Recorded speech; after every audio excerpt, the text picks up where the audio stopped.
Good afternoon.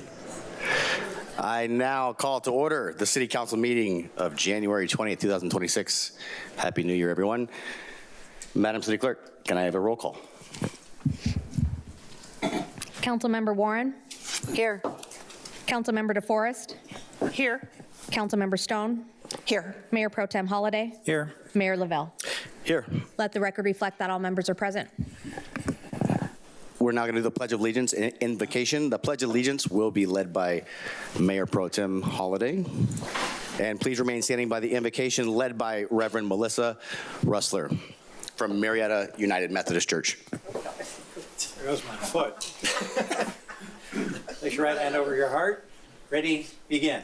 I pledge allegiance to the flag of the United States of America and to the republic for which it stands, one nation, under God, indivisible, with liberty and justice for all. Well, I'm not Reverend Melissa, but if you'll, if you're willing, I invite you to join me. What's your name? In prayer. It's Andrew Lacasse from Calvary Murrieta. Thank you so much. All right.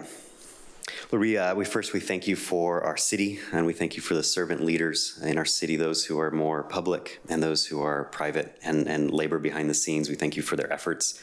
We pray that you just reward back what everybody pours into our city. We pray, Lord, that you would just give wisdom and justice today over the city council meeting for whether it's matters that are difficult and hard to decide or matters that are joyful and rewarding. We pray, Lord, for your wisdom and your justice. We pray, Lord, for our community, for those who are vulnerable, who need your extra measure of grace and help, that you would connect those who have your abilities or your resources with those who need them. And God, we thank you. We pray that you just go before this meeting, go before this year for the city of Murrieta, that you bless it, that it would be a wonderful 2026. We'd look back and see your faithfulness to the city of Murrieta. And so we thank you and pray these things in your son's name. Amen. Amen. Amen. Thank you.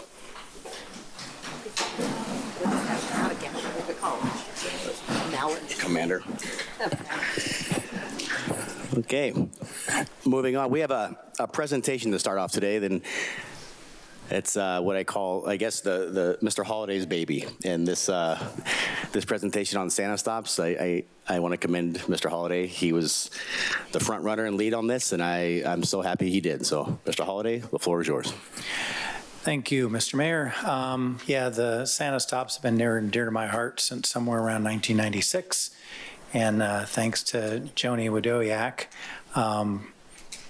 bringing it to my attention that it had stopped and we got it brought back, but we couldn't have brought it back without a ton of help from a lot of volunteers. And that's what we're here about tonight.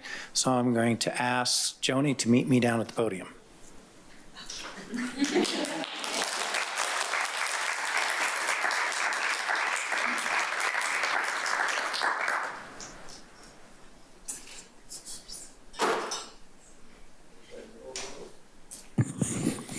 So how this is going to work, these are some appreciation awards from some outstanding jobs for some volunteers that helped out this year. We appreciate all of you. Some of you get a little certificate. And so when Joni calls your name, if you could come down and then line up in front of the dais, and I'll give you a certificate. And when we get done, we're going to have the mayor and the entire council come down and get some pictures. So. Okay. Our Rookie of the Season award goes to Brendan Self.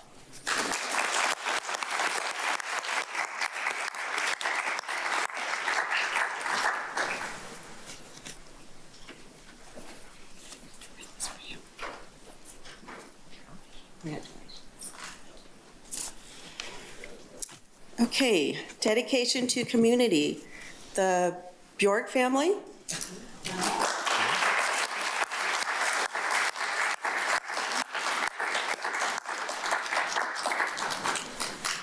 Congratulations. You guys have 5 minutes. Thank you so much. Okay.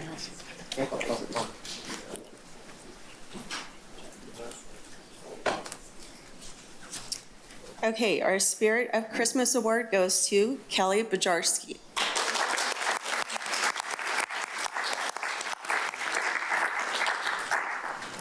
Mrs. Claus. Mrs. Claus. Thank you. Congratulations. Thank you very much. Okay, our gift of time goes to two different people, Santa Bob McGinty and Kathy Jean Home.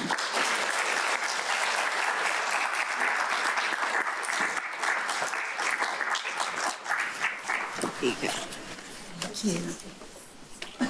Congratulations. Thank you. Thank you so much. Thank you.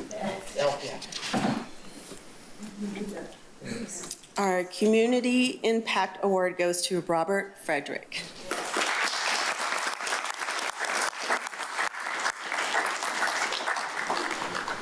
You're welcome. Thank you. Here you go, this is for you too. Thank you, sir. So I don't know if they're here, but Light of the Season Award goes to Kevin and Laura Durston.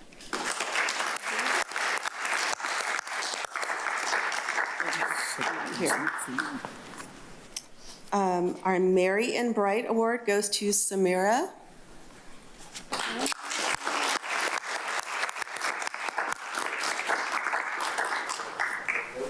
Congratulations.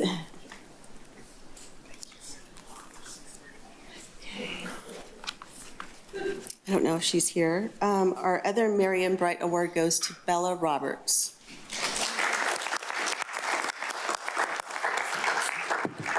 So these two. That's the last one.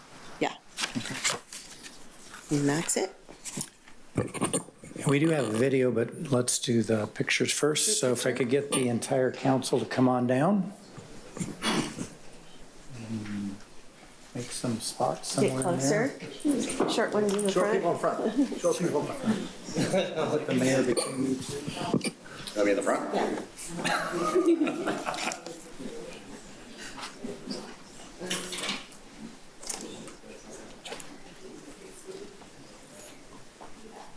Squeeze in a little bit. Oh, hey, I want a toy train. Wonderful. You look great. Wait, I get one more photo.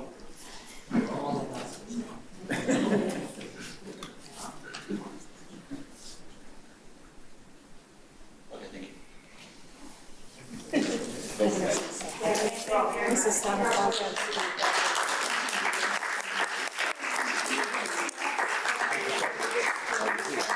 How are you?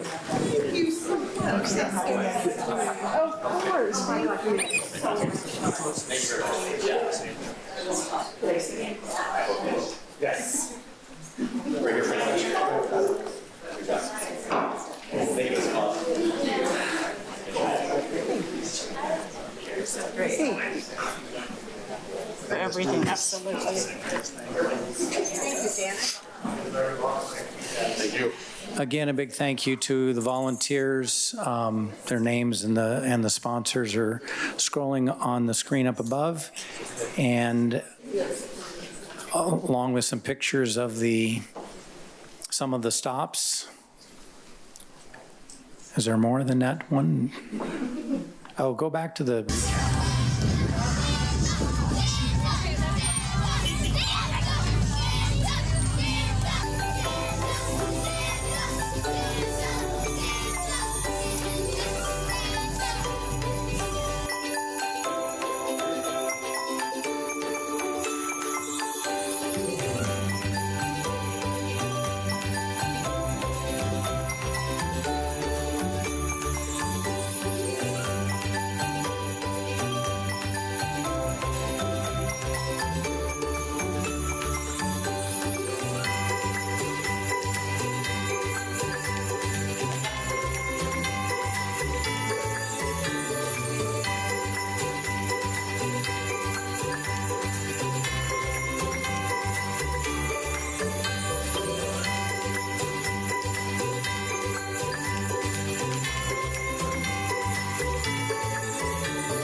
And there's the recap there on the screen as well. 119 stops across 7 nights. 8,833 people showed up to the total of all those stops. 213 total baskets collected for our toy and food drive, which goes to all of our local pantries. And 107 volunteers made this happen. So thank you all again. This doesn't start right before Christmas. This starts way earlier than that. So when are you going to start recruiting volunteers for 2026? Now. So there'll be a guard and a sign-up sheet at the exit. No. So if you want to sign up, you can go to murrietasantastops.org at any time and sign up for 2026. Yes. It does take over 100 volunteers to make this happen. If you've never done it before, you will need to be live scanned. Getting that done earlier is better. If you've already been live scanned, you only have to do it once per lifetime. So unless you're on your second life, you're good. So, again, thank you to all our volunteers. Give them another round of applause.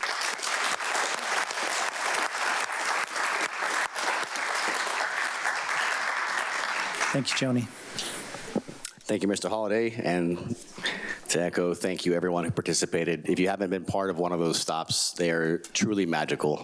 It certainly brings a piece of Murrieta to appreciate Murrieta like we have and will continue to throughout the years, and I'm so glad that that's back.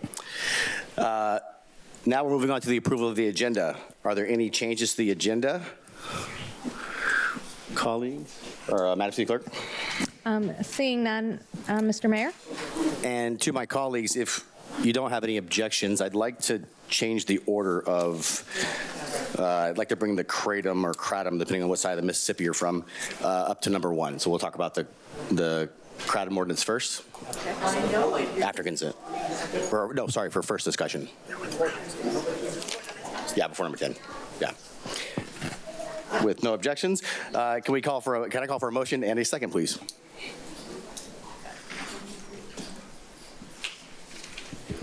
We have a motion and a second. Mr. Mayor? Please vote. Motion carries unanimously, 5-0. Thank you very much.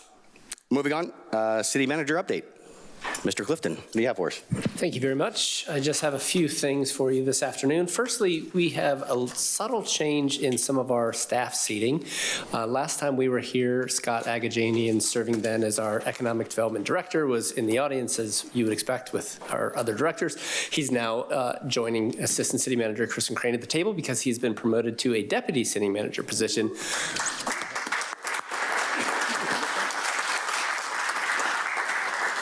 And in that role, he'll be overseeing both development services and public works, really working especially hard on implementing some process improvements that we've been rolling out over the last many months with the development approval process. So I'm glad to see him. And then also want to announce, Council, you already know, but especially for members of the public, Rosa Vega, who's in the audience, has been promoted to a Director of Executive Services.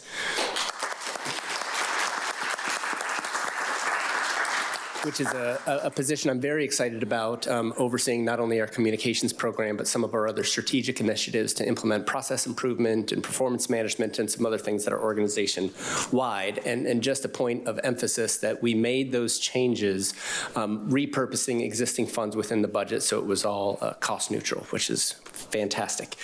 Next, I want to cover, last week I was out of the office and I was accompanying Council Member Warren on a legislative advocacy trip to Washington, D.C. I think she'll likely say a few things more about it in her reports coming up, but I just wanted to emphasize that it was a very, very productive trip. We met with 3 congressional members that you see here, Isa, Kim, and Calvert, and we also met with both U.S. senators and their staff, and also with the Federal Highways Administration as we were plugging Keller Road. Just the weather was the only downside. It was beautiful for Washington, D.C., which was still too cold for me living here in Southern California, but a very productive trip.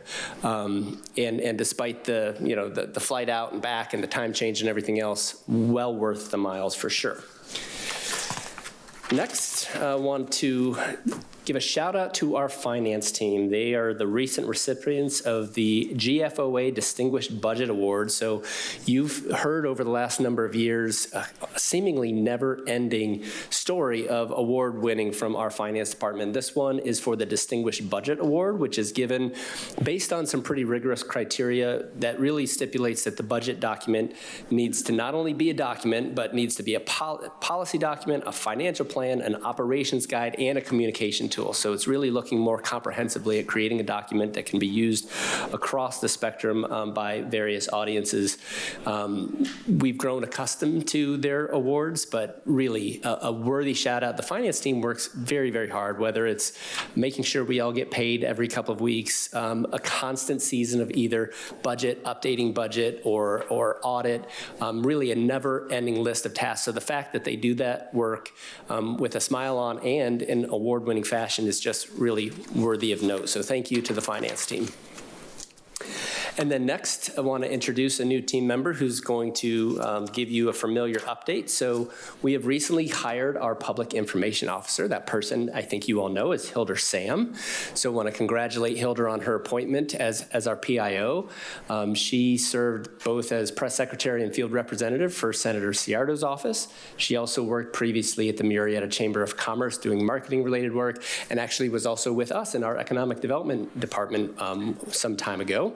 She holds a master's degree in public administration from San Diego State University, and she earned her bachelor's degree in communications from California State University, San Bernardino. So please help me in welcoming Hilder Sam, who will also give us a community update.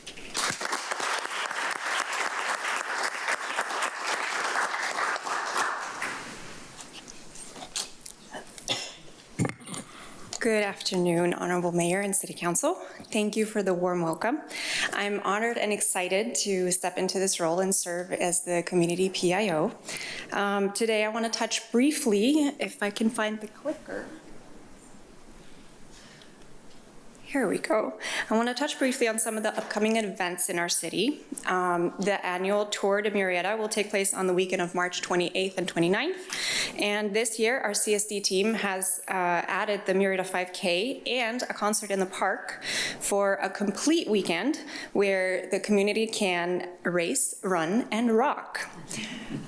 Later in the spring, we will have the extravaganza and the 79th annual Firefighters Barbecue. Those events will take over our Town Square Park.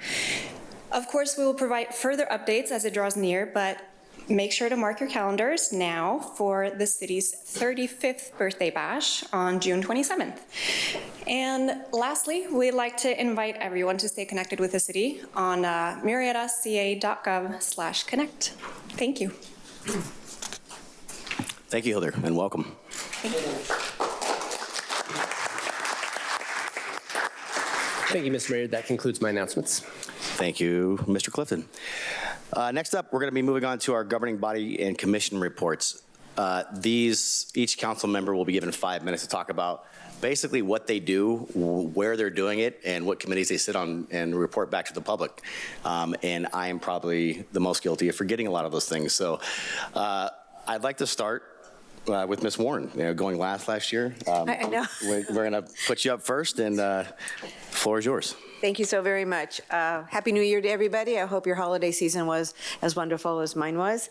I want to start off with, before the holidays, I attended the RTA Executive Board meeting on December 18th, and also the December Commission meeting. At the December Commission meeting, Steve Hemingway, City of Riverside, finished up a great year as the chair. RTA unanimously elected the following. For 2026, chair will be Jim Steiner of Corona. First vice chair will be me, Cindy Warren of Murrieta, and second vice chair will be Timothy Sheridan of Lake Elsinore. So we're going to be very well represented at the RTA. Our meetings have been approved, so we will be meeting the fourth Thursday of each month, except for in April and November and December. Those are the months we do not meet. In April, we will be in Washington, D.C. And everybody wanted to know they're hiring community bus drivers. So if you know somebody who wants a good career and wants to go to work for the RTA, go to their website for information and apply. I also was with our wonderful city manager and went to Washington, D.C. It was a very productive trip. We did meet with the staff members of our two senators and impressed upon them pretty strongly that without infrastructure dollars, we can't continue to grow. And the more that they expect us to go vertical, the harder it's going to be for us to protect our community. So we had some very enlightening conversations about that, and I think they heard us loud and clear. We also met with our 3 congressmen and really spoke about Keller Road, where the deficits are, where we need to bring the gap together. Being in environmental for 14 years is just, in my opinion, ridiculous, and they agreed. We still need to close the gap a little bit, and they listened. But I was mostly impressed with the DOT, Department of Transportation. We had a wonderful meeting with them on Thursday morning, and they not only listened, but they gave us some creative information that we didn't know that we had at our disposal. They are ready to help us. We're just waiting for the EIR to close, and as soon as that does, they are ready to move forward and help us get this project moving and shovel ready. So it was a worthwhile trip, and it's nice to be heard.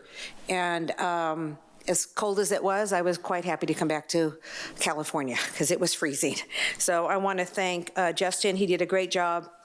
And Townsend did a great job, and the best part, one of the best parts was we got to go on the tram from the Congress or the House of Representatives to the Senate underneath the building. That was pretty cool. You had to have a special pass to do that. That was very cool. Moving on, I attended our Town Square Park ad hoc committee meeting today, and I did a traffic relief plan commission academy for the RCTC this morning. Before Christmas, we had a groundbreaking at the fire station #1 for that much-needed driveway and cement area. I attended the Salvation Army Angel Tree holiday distribution. They distributed holiday gifts to 300 families, which equated to over 950 children right here in Murrieta. So that was pretty exciting. And then Mayor, myself, and Councilmember Stone, we served at the Senior Center holiday party. We served lunch for them, and that was a lot of fun. And then I also attended the networking breakfast in December. And Mayor, that concludes my report. Thank you very much. Thank you. It seems like a year ago. I do want to go on record. Ms. Warren did say, I was impressed with the Department of Transportation. It might be the first time that was said ever, but that was awesome. Thank you for your trip, Ms. Warren. Only because they listened. That was good. Moving on, Ms. DeForest, Councilwoman DeForest. Thank you, Mayor. I want to thank you as well for taking me out of the hot seat. So, Councilwoman Warren, you are now in the hot seat. Thank you. Happy New Year to everybody. And I just want to first and foremost start off by saying thank you to Councilwoman Warren for picking up my slack and heading off to Washington, D.C. without me. I was very sad, but I was getting surgery. And while that was not fun, I knew she was carrying the torch for Murrieta. So I thank her for doing that, and I was very devastated I couldn't go, but something else was more pressing. So also I'd like to thank everybody for staff and for council for the warm support, prayers, and beautiful flowers that they sent me. I'm 7 days post-surgical, so if I stand up, it's not because I'm leaving. So I just want to say thank you for that too. Thank you to city staff for pivoting. I had meetings scheduled and I was not able to move off of the couch, so thank you so much. Rosa, thank you, and Rachel for pivoting and taking my in-person meetings and making them phone meetings. So I did a lot of those, and you can read who I was meeting with as well. And if you need to get a hold of me, you can reach me by sending an email or to a text. Right now I am available via text and a phone conversation, which is much easier right now for me to do. But I thank everyone for pivoting and for allowing me still to reach out to my constituents and be available for them. So thank you so much. And that ends my governing board announcements. Thank you, Councilwoman DeForest. And Councilwoman Stone. Thank you, Mr. Mayor.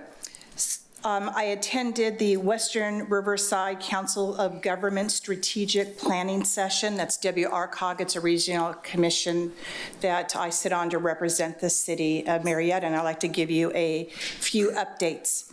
The Transportation Uniform Mitigation Fee Program, which is called TUMP. The Transportation Uniform Mitigation Fee Program provides funding to improve highways and roads throughout the city of Murrieta.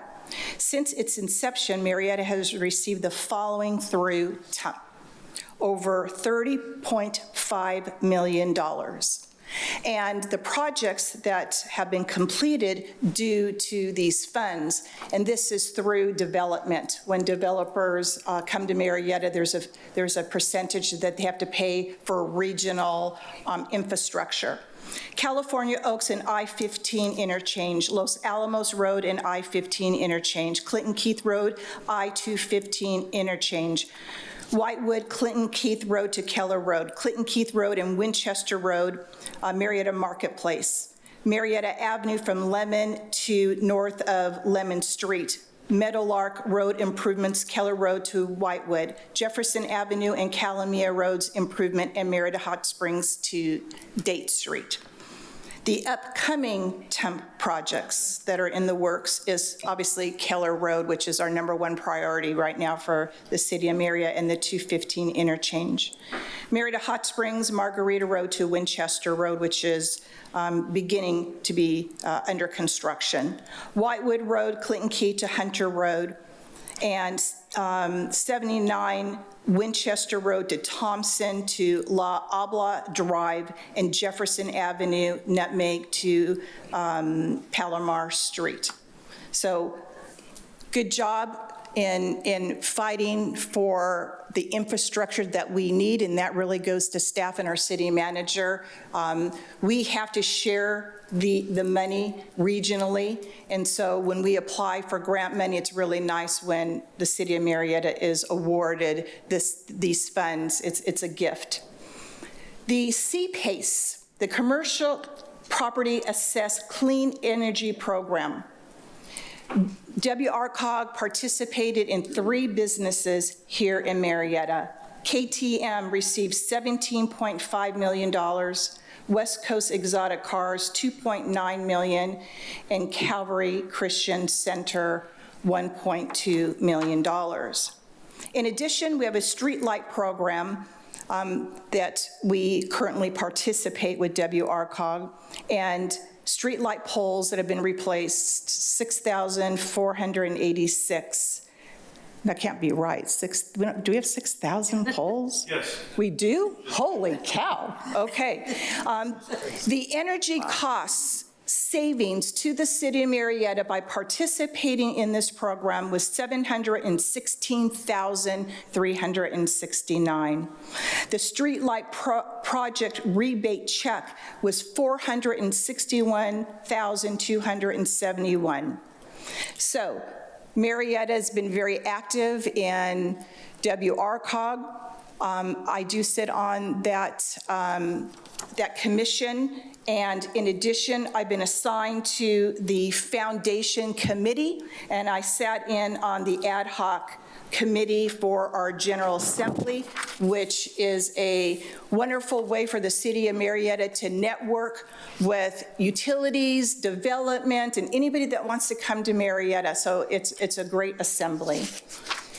In addition, I attended the fire station groundbreaking ceremony. And as Councilmember Warren said, I did attend the Senior Center Holiday Party, which is always a lot of fun. I met with Pastor Tim Thompson from 412 Church, and I also attended the Murrieta Chamber of Commerce Networking Breakfast, where our new mayor and Mayor Pro Tem represented our city very well. In addition, I attended the Professional Women's Roundtable They do a state of the city between the city of Temecula and the city of Murrieta, and our mayor and pro tem tag teamed on the highlights of what is going on here in Murrieta. I also attended the grand opening of Wealth Quest of Murrieta. It's a beautiful memory care and assistance living facility. I met with 4 smoke shops with regards to what's on our agenda and along with Murrieta Mesa High School students, and that concludes my governing body announcements, Mr. Mayor. To the second, good job. And Mr. Holliday, Mayor Pro Tem Holliday, please take the floor. Thank you, Mr. Mayor. I attended the Regional Conservation Authority meeting on January 5th. Nothing like getting started right after the first of the year. They didn't have much on their agenda, but they did give us a federal and state legislative update, which basically was saying we're begging for money and they haven't answered us yet. And so they're always looking for money for habitat and all the stuff that we're required to preserve, but the money that we were promised when that program was created 20 years ago hasn't been forthcoming. So they're putting a little more pressure on the feds and the state to live up to their agreement. I also, with Council Member Warren, just got out of the Town Square Ad Hoc Committee, and that should be coming back to council probably within a couple months. And so we took all the comments from our last workshop, and it's looking very good. I also attended the Fire Station 1 concrete replacement groundbreaking ceremony, which that concrete probably should have been replaced about 10 years ago, so I was happy to see that. And the Murrieta Chamber Networking Breakfast, both on December 18th and January 8th. It's always a good time to hear what's going on in our sister city and to meet all the businesses that are there. And the Professional Women's Roundtable, I'll let our mayor talk about. He did a phenomenal job, which he probably won't take credit for. I also attended the Cal Cities Mayor's Roundtable discussion, which was basically cities from all around the state got together and had an open discussion about their issues. Most of the city's issues revolved around economic development, surprisingly. One city saying, yeah, we don't interact with our chamber at all, and we don't have any economic development staff. It's like, but you're interested in it, you might want to think about those things. One of them had never been to ICSC before, and they went for the first time last year, and they're like, oh my gosh. It was crazy. Of course, the one thing, and I don't know if that's because Cal City's not interested in playing ball with this, but the comment that I put out there was our number one issue is local control. Until we regain local control over our housing development, we're going to continue to struggle with housing that's forced upon us, the infrastructure that's not provided, the public safety funds that are not provided, and it's left to this council to figure out how to bridge that gap. So regaining local control is one of my number one priorities. And the last thing I attended, which is one of my favorite things, since Councilmember Lavelle had a conflict, he asked me to sit in for the Murrieta Student of the Month. And I tell you, if you ever get down about the future of this country, come to the Student of the Month. These kids are amazing. There was one high school student that had already started a company, had traveled the United States, and raised $210,000 to give scholarships to other kids to learn how to code. Wow. And he isn't even 18 yet. That's just an example of what you see at these Students of the Month. It gives me hope that all is not lost. And that's all I have. Thank you. Thank you, Mr. Holliday. That is really impressive. Glad he's in Murrieta. So ever since I've been sitting up here, I've been really bad at these reports and reporting out and keeping, not because I don't want to, it's just it's hard to remember everything I do. So I have learned that most of the time, a high percentage, if I'm not in Lori's pictures, I wasn't there, or anyone else's pictures. So I will try to do better in this year to come. No promises. But with everything that happened over the last month, essentially, really the only thing after I've already been in some of the pictures and discussions up here, but the Professional Women's Roundtable, I was honored to have Mr. Holliday there with me. And I had Mr. Clifton, Mr. Agajanian was there. we were the only 4 men in a room, about 100 women.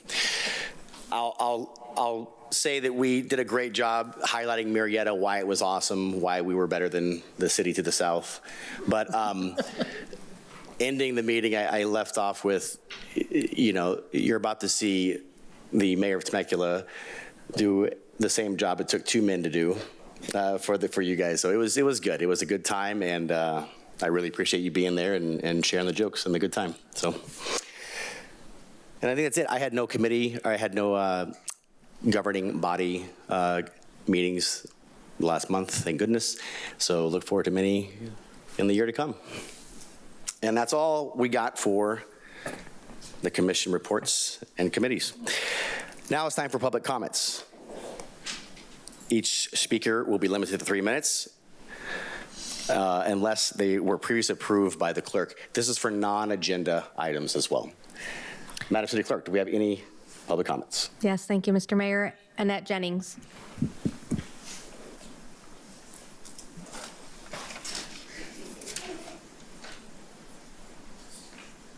Hello. Hello, Mayor, Mayor Pro Tem, council members, and city manager and staff in the community. I'm just here to give you an update of the past last year at the Murrieta Museum. The museum is only open on Thursdays from 1 to 4 and 2 Saturdays a month. We are recruiting more volunteers. This past year, we welcomed 1,509 visitors. We also hosted 3rd grade tours, homeschool groups, Library for All programs, offering hand-on activities, museum tours, and walking tours of the historic downtown Murrieta. In total, students was 392 that visited our museum. We offer 4 walking tours, 4 presentations, participated in 5 outreach programs. We were happy to attend the State of the City and work with various agencies and organizations, including Rancho Water, Explore Murrieta, the Temecula Valley Women's Club, the Rod Run, the Hoedown, and the annual Pearl Center of Arts Tea Party. Our historical marker program in Murrieta has been a really great success. Tourism has grown, and the markers are receiving significant international traffic from countries such as Finland, Korea, Canada, Switzerland, and France, just to name a few. We even have a request from a town in Nebraska after visiting and seeing the stickers. They enjoyed our markers so much that they asked for information, and they are implementing it in their own community. These historical markers that we have laid out in the Old Town also have the city's website link to it. So they have, each of them have their own QR code, so they can either find out about the historical place or go to the QR code and it takes them to the city's website. Members of the Murrieta Historical Society also volunteer at market nights. By staffing the information booth, it's been wonderful to hear how our tourism market nights are bringing. We also received a donation from the market nights, and we would like to thank them both. And I see Casey and Connie there. With that donation, that will help us supply our 3rd grade tours with backpacks and some other supplies. I am a member of the Southwest County Museum Group, where representatives from 11 different museums meet twice a year to share and learn from one another. Our group offers a museum passport program, allowing the visitors to visit all 11 museums, and they all get a stamp per visit. I would like to thank all of you. Congratulations, Mayor Pro Tem, Scott. Anyway, and I want to wish everybody a happy new year. Thank you. Any questions? Good. Philip O'Reilly.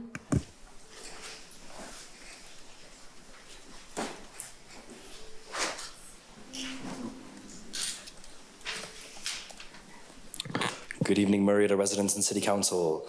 I would like to begin by thanking Mayor Lavelle, Mayor Pro Tem Holliday, and Councilwoman DeForest, who represents my district, for taking the time this week to meet, or last week, to discuss an urgent and unresolved matter in West Murrieta. My name is Philip O'Reilly.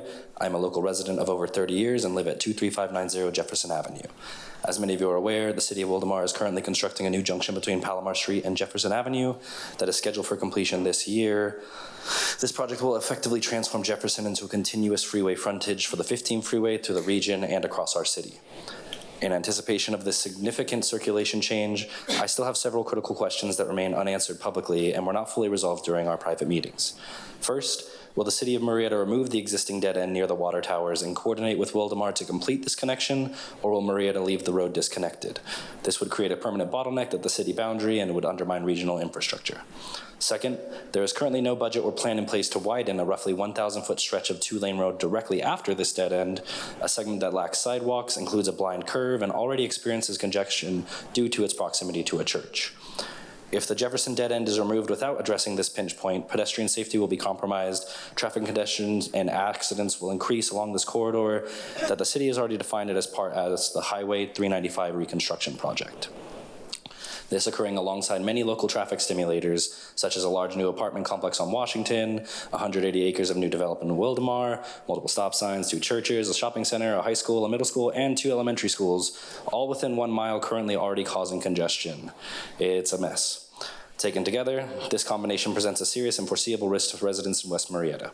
If you think I'm a little bit unhappy about this now, wait till people start actually experiencing it.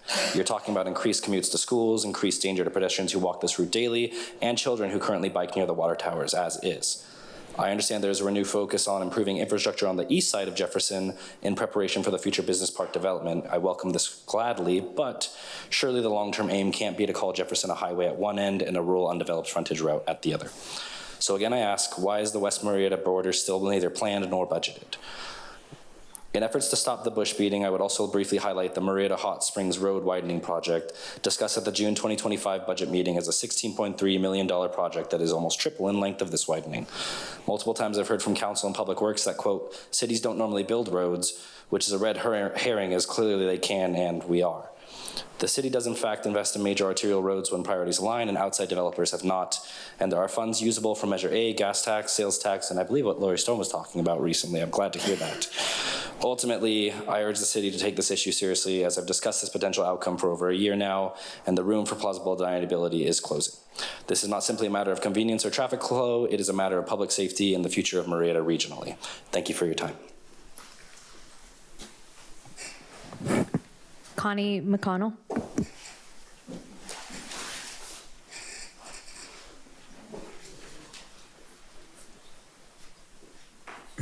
Good evening, Mayor Lavelle and City Council. First of all, I want to say we're really appreciative of all of you because you've given us a lot of support in the past. And I want you to know that Murrieta Market Nights is alive and well.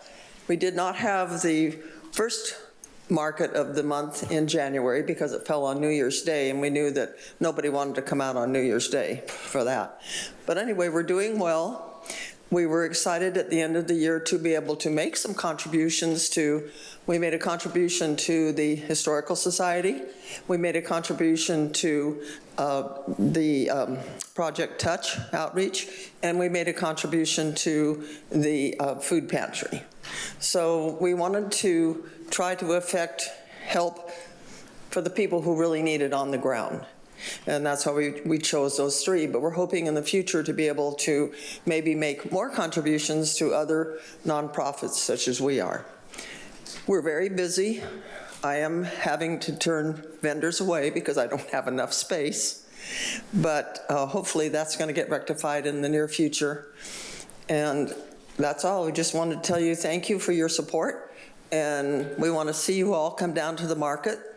You're all welcome to come anytime you want to spend some time in the information booth to meet the public, because it is a good way to talk to people and find out what's going on. So Happy New Year. We'll hope to see you soon.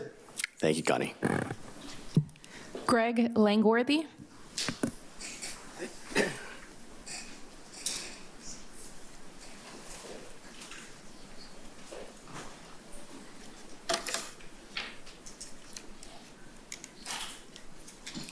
Well, good afternoon, Council. I'm Greg Langworthy, part of the Riverside Election Integrity Team.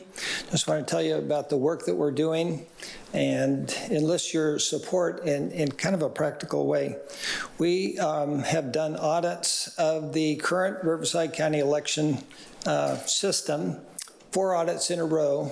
We found out that more votes have been counted than ballots cast. We don't know why that's happening. We're in discussions with the supervisor about that fact. It's a problem, obviously.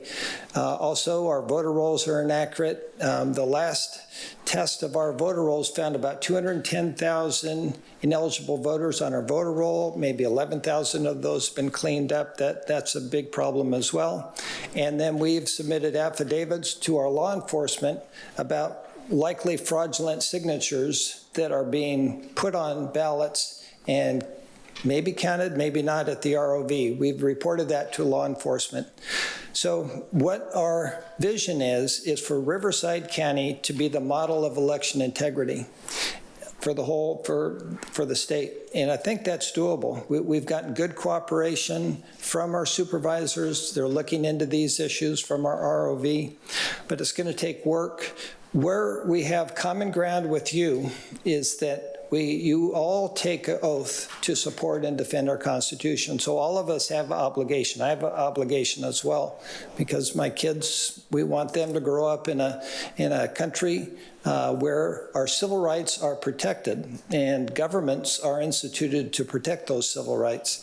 So that's why we're going to continually communicate with you about the problems, about the solutions. We recently did an audit of the Prop 50 election. At first, we weren't able to get the data from the ROV, but with a little insistence by our team, we did get them, and we were able to do an audit of the Prop 50 election, and we found the same error. So 4 elections in a row, we found the same error, that they're counting more votes than ballots. What's the answer? We don't know. We're looking into the cybersecurity protection of the election system. Other counties are able to reconcile to the penny, to exactly. Why is our county not able to do it? We're not sure. So we will keep you up to date on our work, and just your oversight responsibilities, I think, is what I'm encouraging you to do. Just be aware of the problems, be aware of what our supervisors are doing to address those problems. They're not turning a blind eye, I'll tell you that. But hard work is ahead to make sure this June primary is better than the last one. So thank you very much. Thank you.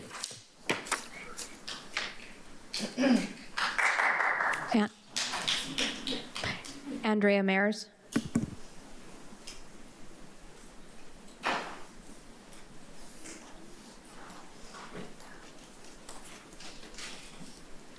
Good afternoon, Mayor Lavelle, members of the City Council, City Manager Clifton, and City staff. My name is Andrea Maris, and I'm here to officially announce myself as your new Government Relations Manager for Southern California Edison. I have been in the role for about 5 months now, but I'm pretty new to the team, and while that's the case, I'm not new to the region. I was born and raised in the Hemet-San Jacinto Valley and remain a Riverside County resident. Prior to joining Edison, I handled public safety policy for 3rd District Supervisor Chuck Washington. Looking forward, I'm excited to work with you and city staff on meeting our region's energy needs.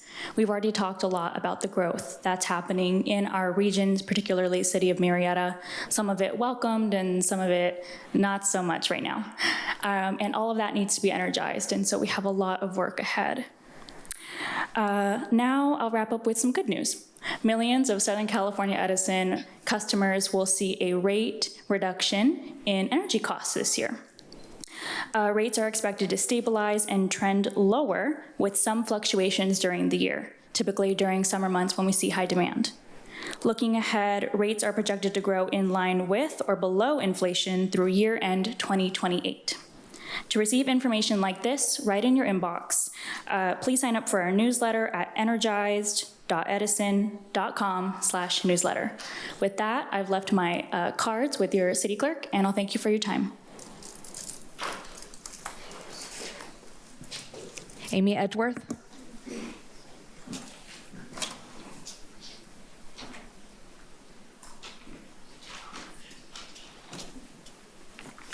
Good evening, City Council, and congratulations are due to our new mayor, John Lavelle, and this whole leadership crew.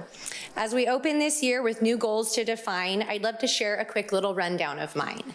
How it all started at the Murrieta Museum one spring, where I felt history whisper and legacy sing. Then I brought my dream out to Murrieta Market Night with a table, a painting, and a feeling this was right.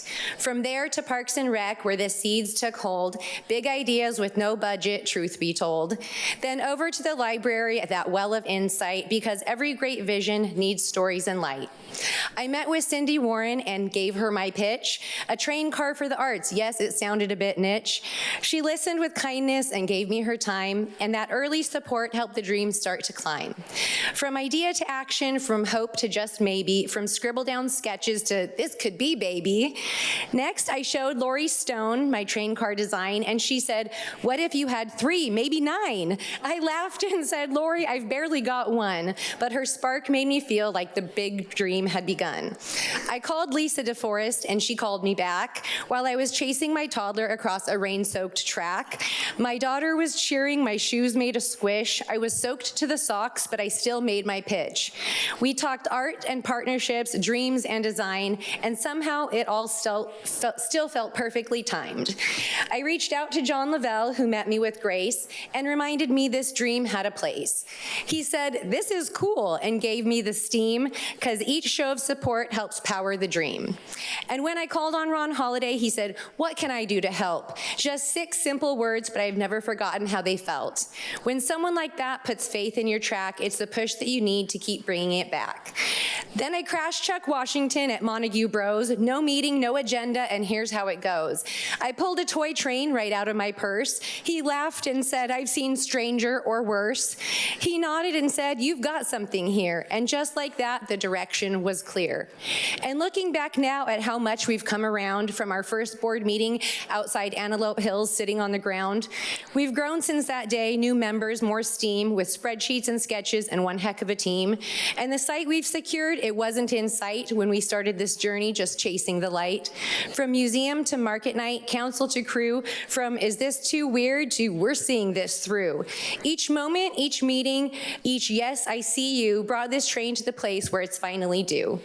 I've met with you all, now it's time to expand. Next stop is city planning with dreams fully planned. And so finally, with all of your support, I can say that our future location is going to be at the Murrieta, wait for it, with all of your support, I can say that our future location is, I'm sorry, the time is up.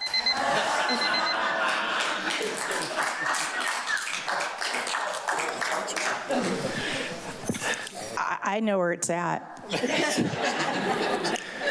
You need to read books at the children's library when it opens up. Patrick Ellis. How does he follow that? Yeah, come on, bring it on. Not going to try. Good evening, Mayor Lavelle, Mayor Pro Tem Holiday, council members, city staff, Patrick Ellis, presidency of the Murrieta-Woldemar Chamber of Commerce. Happy New Year. I bring you a new printed guide for you all to see. I'm not going to try and rhyme. But yeah, I know, I was thinking about it. No, but it won't happen. I wanted to present, we have our 2026 public policy platform. We've printed and I will leave copies with the city clerk for everyone. And to Mayor Pro Tem Holiday, to one of the things you were talking about and you and I talked about at the networking breakfast, one of our policy platforms in here has been for years is local control. So I want to make sure that you are all aware of that. So as your city staff is working on legislative issues, to make sure that we are aware, to make sure that we are aligned in our missions in trying to promote those policies that may be going through Sacramento that may help us, and to help defeat those ones that will hurt us. And so we will continue to advocate for all of our businesses here in the Valley through our policy platform. So if you have any questions, please let us know. And then on the other hat I wear as President CEO for Explore Murrieta, I just wanted to reiterate, as you heard earlier tonight from other public comments with Annette and Connie, we are very happy and glad to work with both the Historical Society and the museum, as well as Market Nights. We have been able to actually garner this past year some great new content, utilizing both of the museum, which maybe some other member in the audience, oh, he's left. Well, too bad. Maybe been in there, but and we've got some amazing content from Market Nights as well. So we'll continue to work in that fashion, and I know we have some great new ideas for this year to work with the museum as well. So thank you so much for the time. Concludes public comments. Mr. Mayor. Thank you, Madam City Clerk. Moving on to consent calendar. Madam City Clerk, I understand you have a request. Oh, I do. Thank you, Mr. Mayor. I would like to continue item number 2, which is the minutes. I would like to take some time to make some corrections that were brought to my attention. Okay, thank you. And then moving on to my colleagues, is there any members that would wish to pull an item? Nope. Are there any members of the public, Madam City Clerk, that request to pull an item? Seeing none. Okay, I'd like to call for a motion in a second. You have a motion and a second. Please vote. Motion carries unanimously, 5-0. Thank you. Next up, my very first public hearing as mayor. We have an adoption of a resolution approving a street. You're going to change it. You're going to do the other one. Oh, nope. Yep, we're going to bring the discussion item up. Sorry. You see, that's why I don't remember where I was at. I can't remember what I said.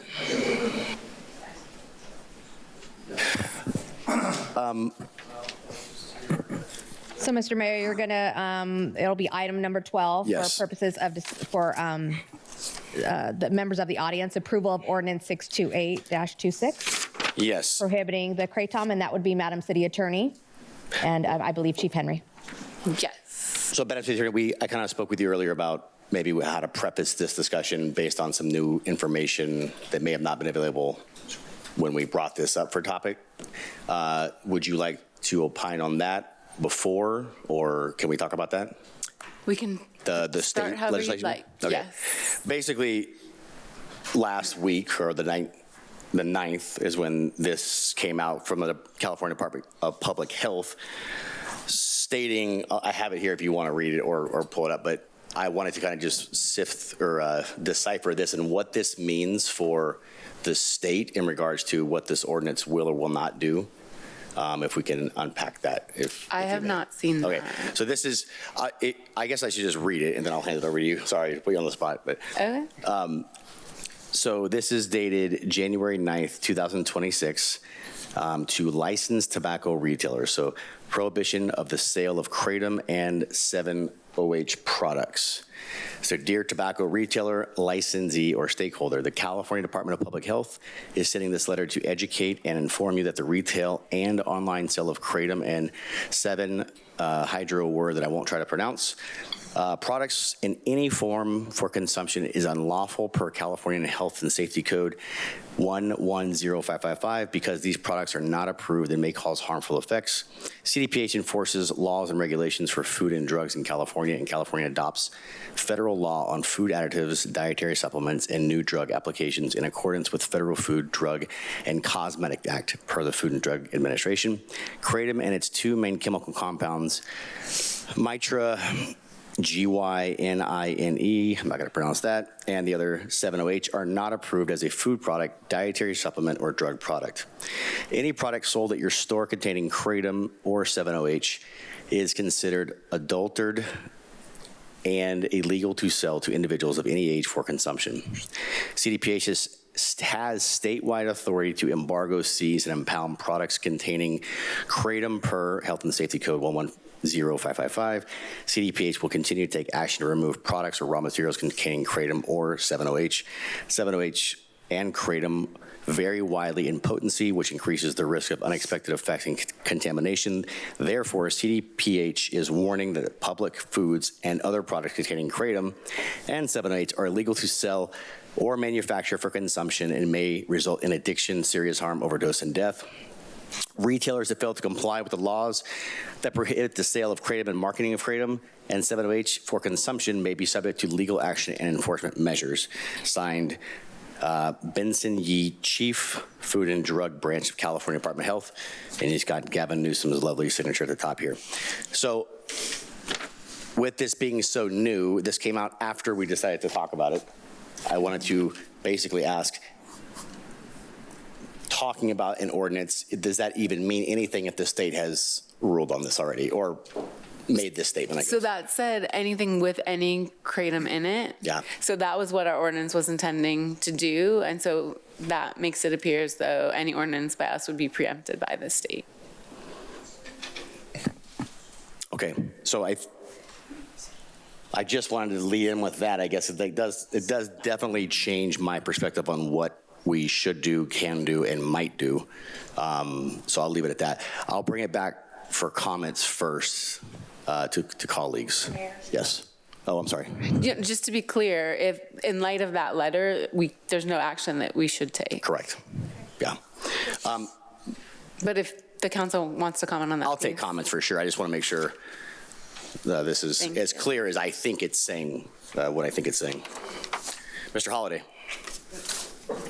Thank you, Mr. Mayor. I had a couple questions just for clarity for the public's sake. I understand that the state is entertaining a bill, AB 1088, that deals with the regulation of kratom. Is that correct? that would classify it. It would classify it under the state's laws as a drug like it would heroin or other controlled substances, right? Do you know of any other Murrieta municipal codes that deal with controlled substances? No. Because it's typically not the city's purview to be regulating that. It's typically not, but when new compounds come out, sometimes it takes the state a minute to regulate them. For example, the bill you just mentioned, it was just introduced this year. It's not currently an urgency item. So if it were adopted this year, it wouldn't be effective till 2027. So sometimes cities do things in an interim basis until the state can regulate something, or when it's something that the formula changes quickly and state law can't adapt fast enough, sometimes cities do that. Like there was a big thing with bath salts maybe 8 or 10 years ago that cities were regulating because the formula was changing quicker than the legislature could catch up. And from the plethora of emails that I've received on this subject, it seems to be the 7-OH content in the products that is the concern. The naturally occurring wasn't as big an issue. In fact, of all the emails I received, not a single one was saying to ban it completely or make it illegal to have on your person. Several, in fact, almost all of them have credited the natural product with saving their lives because they were in chronic pain or had addiction or other problems that this helped with. It was the other enhanced 7-OH products that they said, yeah, go ahead and ban those and make it to be over 21 to buy it and advertising properly with warnings and all that stuff, which sounds like what the AB 1088 is going to deal with. That is what that bill is going to deal with, but this letter isn't just the processed forms of it. It's kratom or. I understand. And we have no purview over the state at all. So I wanted to ask the chief if he could come up for a second too.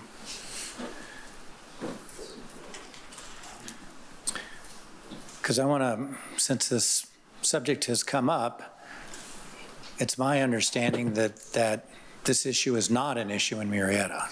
It's not a major issue in our city. We come in contact it more times than not with our narcotics units who are, meeting people who are addicted, and that's usually what they're using it for, trying to I guess, subside the effects of coming down from addiction of opioids. That's where we're seeing it the most. It hasn't been a problem in our schools. I checked with all of our school resource officers, and in about the last 4 years, we have one case of finding it on a campus. Have you had any issues with any of the retailers that sell these products having criminal activity or break-ins or anything of that sort? Nothing specific that I could correlate to Kratom. Okay. And using it to wean themselves off of opioid would be a good thing, wouldn't it? Yeah, whatever would help somebody. Headed in the right regardless, direction versus getting more addicted. There's also a counter to that where it does cause additional problems, but Right. I can't really speak to those. Yeah, and I don't know that we have a medical expert here outside of maybe Councilmember DeForest that probably has a little background on this, to talk about the difference between the naturally occurring and the modified. Thank you, Chief. The 7-OH really is an alkaloid of the kratom plant. There's traces of that 7-OH compound, and so it's just a really, really strong concentration of what kratom or kratom is. But they have to do something to it. They synthesize it. They synthesize it, but the naturally occurring is not that. Correct. There's only trace amounts of that. Trace amounts, right. Which when you said the occurrence is the seldom you've had, I assume that's, the 7-OH is fairly new. I think the concentrated version of it. Right. You probably just the regular kratom. You probably don't, yeah. Yeah, it comes in different containers and different ways of delivery. Yeah, it all says kratom. Okay, thank you, Chief. Charlie, you got anything else? Yeah, the only thing I want to comment of all those emails I received, almost every single one advocated for better labeling, better source identifiers, all the stuff so they know what they're getting versus some enhanced version or something else that they don't want any part of. So hopefully maybe a misplaced hope, but hopefully the state gets it right. Ms. Warren. Thank you, Mayor. City Attorney, that is a pending legislation. It is not in law now, correct? Well, there were two things that Councilmember Holiday brought up. One was that there is pending legislation to classify it as a Class 1 controlled substance, but separate and apart from that, this letter from the Department of Health says now it's not legal. So it's not legal from the Department of Health, but there's not a law in place saying that it's not legal. Well, is that how I just want to make sure I understand. They're saying that Health and Safety Code 110555 already covers it, but I haven't had a chance to look at that code sections. But I mean, if they say it is, we defer to them. So I don't know, in light of this, what will happen with the pending legislation, because I don't know that we need it classified as a controlled substance if it's illegal, but maybe they do need to do that to cross a T or something. Okay, and what could we do to enhance that letter? Is there anything that we need to do, or do we just have to rely on that? I think we can rely on that because that would make it a higher level crime than we could, and we would want the DA to prosecute under that code section. Yeah. Okay. Thank you. I believe that would put it as a Schedule 1, which would then put it in with heroin, methamphetamine, and the more dangerous drugs that we deal with every day. Okay, but there's still legislative pending for a law going into effect. Is that my understanding too? A further law specific to this. Okay. This and some nitrics. Right, Yes, okay. the nitrous oxide. Okay, thank you. Thank you for answering my question. When was that letter? Last week. What's the date of the letter? The 9th of January? Full disclosure, I work at the hospital, so we have a behavioral medicine clinic, and so this topic, I've known about this conversation for literally 15 years. I'm very familiar with this product. Because of this being so new, we actually talked about this last week, and that's how I learned about this. So and I know there's probably a little more due diligence we have to do to define, but the letter seemed pretty clear. So, but it was dated 10 days ago. Miss, you already talked? You have more? No, Lori? Ms. Stone? Thank you, Mr. Mayor. In my governing body announcements, I had disclosed that I met with 4 smoke shops. I've never been in a smoke shop before. It was very interesting.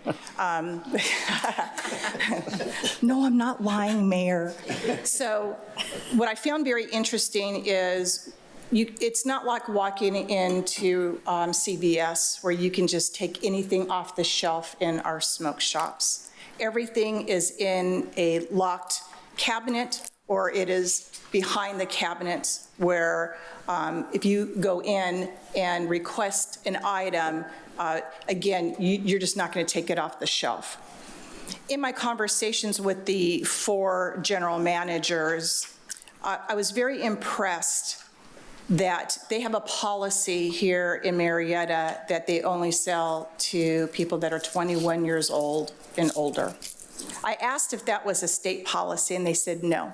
That was a policy that they have, and that is for them making sure that our young youth do not have access to anything in their store, and they also do check for ID. In my curiosity, I asked them if there was an increase in sales with Kratom items. They come in a capsule, they come in a little shot thing, and they said no, there has not been an increase in sales. In addition, when they made the policy of only selling to those that are 21 years of age and older, 2 out of the 4 said that their sales have declined. So I just wanted to bring that to your attention, colleagues and staff and guests that are in the audience. So thank you, Mr. Mayor. Thank you. And Councilwoman DeForest. Thank you. I just think that, you know, being married to a police officer for 25 years, when he was working juvenile things, where would the kids go to get their tobacco products? Right? They'd go to the smoke shops. Easy to get, easier than a grocery store, right? So not to say that they are doing that in Murrieta, but who knows who's behind the, you know, selling whatever, and there is a little bit more leeway, right? If they didn't have an ID, or they look old enough, or they show up on their e-bike or whatever it is, right? So I you know, of course, being, you know, they're a commercial marketing place where they're trying to make some money, right? They want to stay in business, so they're going to sell whatever the people demand. So I think for better narcotic enforcement, it doesn't hurt for Murrieta to pass an ordinance. It would make your job easier to have an ordinance in place, would it not, sir? Yeah, if right now we have, like I said, nothing, so something would give us, you know, some enforcement action for those who are kind of doing a little bit stuff on the side that they shouldn't be doing. Right, and I understand that when I brought this up originally, it was to kind of mimic Huntington Beach's ordinance that they passed, as well as Moreno Valley and many other cities in Riverside County as well have passed this ordinance. So wouldn't it be too advantageous if we did move forward with an ordinance to give our law enforcement a little bit more ability to enforce the law and a little bit more of a platform to stand on, even though the state, who can't seem to pass an ordinance fast enough, knowing, like Mayor Lavelle said, this product's been around for a long time, and it took the community, kids and adults, a little longer to find it. So with respect to how our ordinance is written, we are banning all Kratom products completely, where most of the emails were like, hey, you know, please ban the 7-OH. We realize that's bad stuff, but if they need to get synthetic OH, then they should get it from a physician, or they should get it from someone else, right? Not from their local smoke shop. So if we restrict it to what they're already doing and put a restriction on it, so it is now law, they can't sell to someone over the or under the age of 21, right, and that we don't allow 7-OH in our community. That to me seems like, although the state of California and the health department is saying these things, but at least that will give us an ordinance in our city where we can stand on firm ground that we are against this product. When I'm reading all the letters that I've received from everyone else, I've also received letters from the California Narcotic Officers Association standing true to this product as well, saying that this is an issue and they are seeing problems with this, and they are reaching out to cities and saying, hey, hey, you know what, we would like you to pass an ordinance. We'd like you to give local law enforcement a little bit more power with this product. So that's all I'd like to ask my council, just to maybe just give our law enforcement officers a little bit more help when it came to this product, and to maybe make our local community smoke shops a little bit more aware that, hey, we are watching you. It's not a free-for-all. You can't choose to not sell to 21. You can't sell to somebody under 21. Yeah, any tool that we could have is helpful. Thank you. Compared to having nothing, having something does assist us. Well, and you know, we are very strong in our belief, especially not allowing any store cannabis as well, right? We are a very, very conservative community when it comes to other things. So this is just one step sideways from that. And I want to stand firm on our conservative values and family values to protect our community. Thank you so very much for your time. Thank you, my fellow council. Thank you. I guess where this at, because there's a lot pending. Really, what I'm hearing from police chief is, in Murrieta, this is not a problem. This is not something we've had to pay. We're not responding to, you know, overdoses like we were on fentanyl or heroin and stuff like that. But yeah, if you talk to our team that deals with kind of an element, it is a problem. They do see the effects that it has on people, to where there is dependency that they're seeing, withdrawal symptoms, and just other health, you know, things that are happening to the people that are using it. I'm sure there's the benefits also, and like I said, I can't really speak to those. I can just take it anecdotally from what I'm hearing from our narcotics team, and there are some negative impacts that are happening to people because, and it might be the 08 to 7OH that's causing it. I don't know, but just Kratom is causing some problems, yes. Okay. I don't know.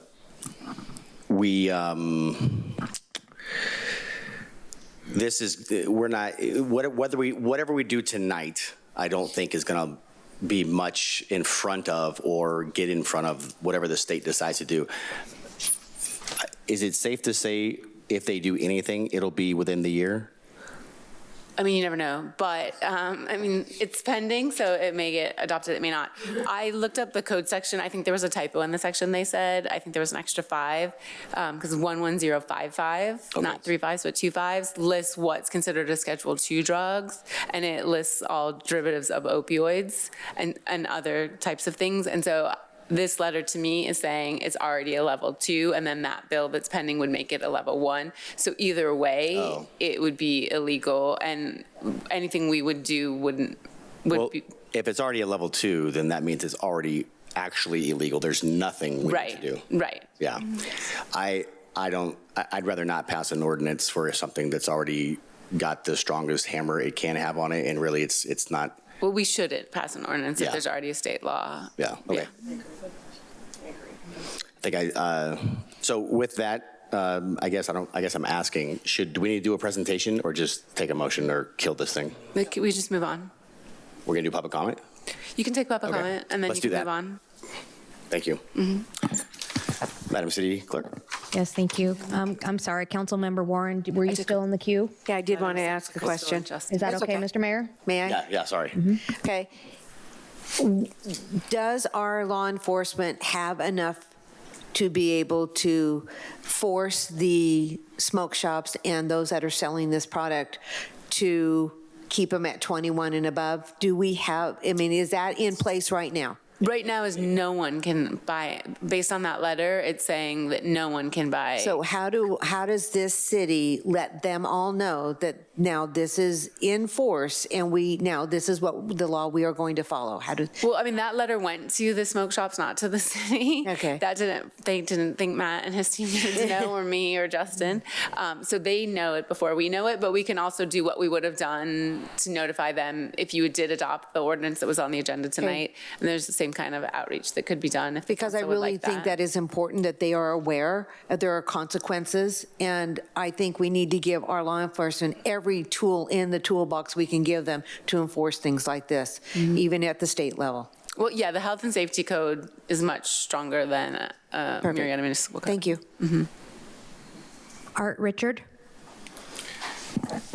Madam City Clerk, if I can just opine, just for all the public commenters, when you talk, we're obviously listening. We don't do dialogue back and forth, so, okay, just FYI. Thanks. Well, first, I thank you for hearing our comments, and I thank you for hearing what you're saying individually and that people have open minds. I've been using Kratom as a supplement for 10 years. I'm 70 years old. I'm a homeowner. I've had issues with anxiety since a kid. I come from a family of 8, 6 older sisters. I think that's where it came from. But when I was about 50, I decided to address the issue. I saw doctors who tried to give me, Wellbutrin, other things, dulled my mind, made me not me. I was introduced to Kratom. This is the amount I take. A half a tablespoon. Been taking it for 10 years. Never changed the dosage. Never felt that I needed more. And it handled my situation. I do not have anxiety. And I owe it to Kratom. I don't owe it to anything else. I use Kratom as a supplement like I do with other supplements I take in the AM. And it works. I just hope, I just like to say quickly, that's a letter. Right now it's not a law, it's a letter. And California is acting out of something other than what the FDA says. FDA says Kratom is safe. If you look at what the FDA has said, they've studied it. Scientists and doctors have said Kratom is safe. It's not even a question anymore. You see, and 7-OH, completely different. It's almost like you take a bean from coffee, and you extract the caffeine, and then you make that 100 times. And then you put that into something and give that to someone 100 times. It has nothing to do with coffee. It's the same thing with leaf kratom. Leaf kratom is safe.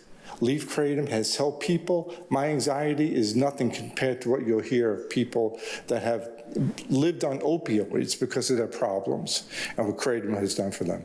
I just thank you for keeping an open mind. And I know sometimes pressure from a state like California, which I won't even go into that, is something, but that's not a law right now.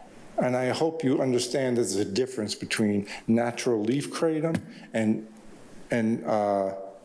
OH, whatever that is, and that there's a big difference, and that you don't throw out the baby with the bathwater. It's a big thing for a lot of people, it really is. I thank you so much. Thank you. Wanda Richard.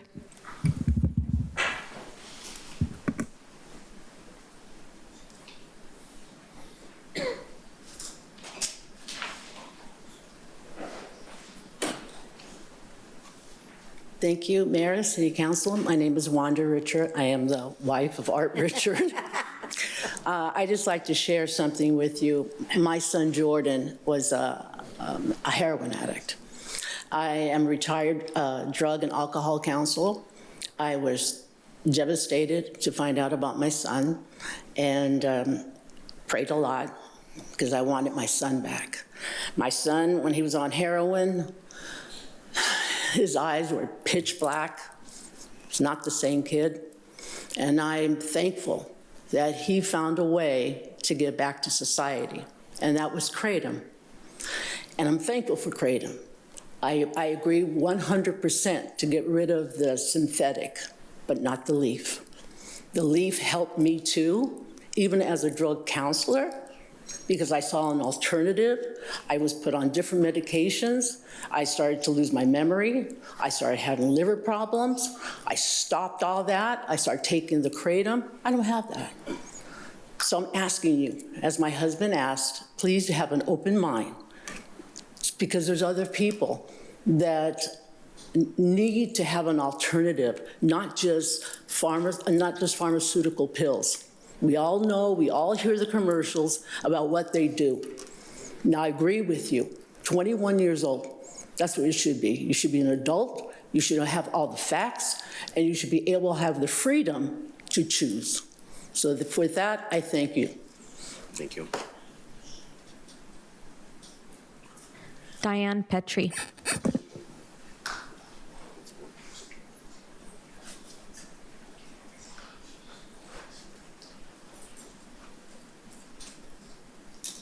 Thank you for hearing me tonight and having an open mind as well. My name is Diane Petrie. I am 57 years old. At the age of 10, I started having major hip surgeries. I've had 22 hip and pelvic reconstructive surgeries. I've spent most of my life in and out of wheelchairs using arm crutches, leg braces, and whatnot. I was on opioids from the age of 10 until 3 years ago. Kratom saved me. I don't have to walk with aid anymore. It has helped with the litness of things for me, not only my pain management, but it has helped with my anxiety and other things that I've had going on in my body. I take 2 doses a day, a half a teaspoon in the morning, and 12 hours later, another half a teaspoon to help me go at night. And then I'm there. I was in a little spout where I tried the 7-OH, and I will say, there is value to that for some patients like me. However, the availability and the things that it started making me feel for being on opioids for so long in most of my life, it made me feel worse. And that needs to be gone, in my opinion. But as far as Pure Leaf Kratom and what it has done for my life and my family has just been amazing. And I need that. For me, I need that. And the availability to have something natural that makes me feel like a human being again. So thank you for hearing me. Stephen McIntosh.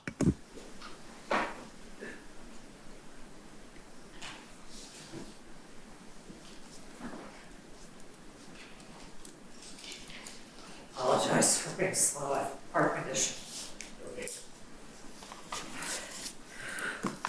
Hello, everyone. First, thank you for taking the time to listen to what I have to say. I'd say what others have said. I have constant chronic pain. I had a massive heart attack at a young age. They broke ribs when they resuscitated me, which is good because I'm alive. But the bad news is that I'm in constant unending pain because it didn't heal right. The pain medications I was getting from my doctor were stopped in 2018 when so many other patients lost access to their pain medications. I found botanical kratom both to deal with withdrawal from the opioids they were giving me and continue to use it this day at very low doses to function. I'm not functioning as well as I'd like today because I drove here and I don't use it when I drive. I rarely drive for that matter. But I would say that there are a couple things I'd like to point out is that the current bills in the state legislature, 1088 would limit the concentration of 7-OH to what's naturally in the leaf. So it would be unlawful if 1088 passes to sell 7-OH products to begin with, criminal offense to sell. 578 does something similar and that it would actually schedule 7-OH except where it occurs in trace amounts in botanical kratom. The law that what CDPH is saying right now is that they are taking an older FDA statement about kratom, which the FDA has clarified in July of 2025, where they said we are going to ask the DEA to schedule 7-OH, which I support, but we're not concerned about botanical kratom. And unfortunately, for some reason, CDPH is running with these are both a problem. Right now, I've tried to get information from CDPH and they're stonewalling me every step of the way. I've done public records requests. I asked them 6 questions about, have they done any research? Where is this coming from? Is there any, budget for this? And they're not responding. Those requests, I got one response and it was one sheet of paper stating what their policy is. That's all CDPH is willing to tell me about this issue. What I would suggest instead of what is being proposed, which would actually make it an offense to merely possess it, which is not illegal under California law, and it would be illegal for anybody driving down 215 or 15, even if they're just going down to Temecula or going camping in Julian or going up to Riverside for whatever. They would be looking at potentially criminal offenses from the city of Murrieta if they just happen to have it on their person, even if they're not impaired, they're not anything. Riverside County has passed an ordinance that it does the exact same kind of regulation that Assembly Bill 1088 suggests, and it is also compliant with the other states that regulate kratom. Choosing a law like 1088, or excuse me, like the Riverside County ordinance would make the city already in alignment for if Can you wrap up in 5 seconds? So yeah, it will be already in perfect alignment with what 1088 will prescribe. Thank you. Jordan Richard.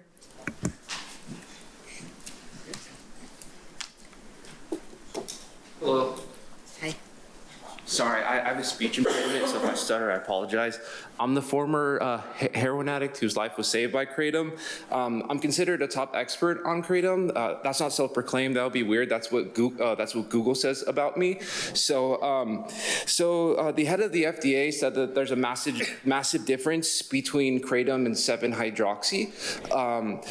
He just said this recently, and also too, the FDA released their first study that kratom appears to be safe. I'm also the author of The Truth About Kratom, Life-Saving Plant or Botanical Menace, which is the most downloaded book about kratom ever written. The reason why kratom is still legal in the United States is actually because of the former head of HHS, Dr. Brett Giroir. Back in 2016, the former head of the FDA, who did not like kratom, he said that you guys need to ban this, and he said due to poor evidence and data that they refused. Dr. Brett Giroir said the only public health threat that kratom posed was if it were to be banned because people go back to deadly known opioids. Yes, kratom can cause dependency in some people, but according to Johns Hopkins, it's less than 10% of people, and it's typically mild to moderate. It's not like severe like you would see with 7-hydroxy.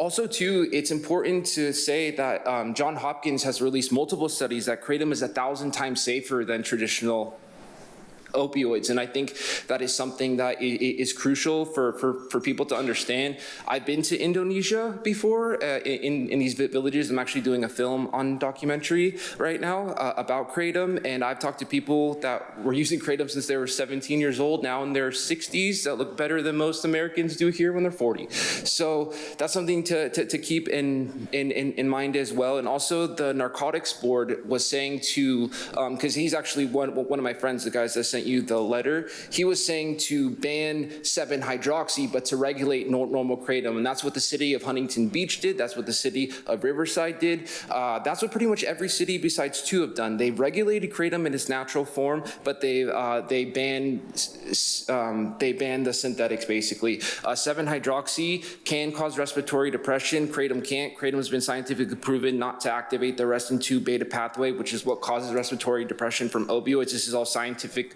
There's over 450 published studies on kratom since 2018, and I've kind of a nerd. I've read every single one of them. That's how I got my book done. But I work directly with Johns Hopkins. I work directly with people from the FDA. If kratom were to be banned, that would not be good for the people of Murrieta. But if you want to protect your citizens, 100%, you should ban 7-hydroxy. Also, Bill 1088 was not to ban normal kratom. It's to ban 7-hydroxy, but to regulate normal kratom. Also, to Senate Bill SB 775 just came out too, again, which is regulating normal kratom but banning 7-hydroxy. So these are 2 massive things. You're comparing coffee to crack, basically. So thank you. Thank you. Cassandra Peters.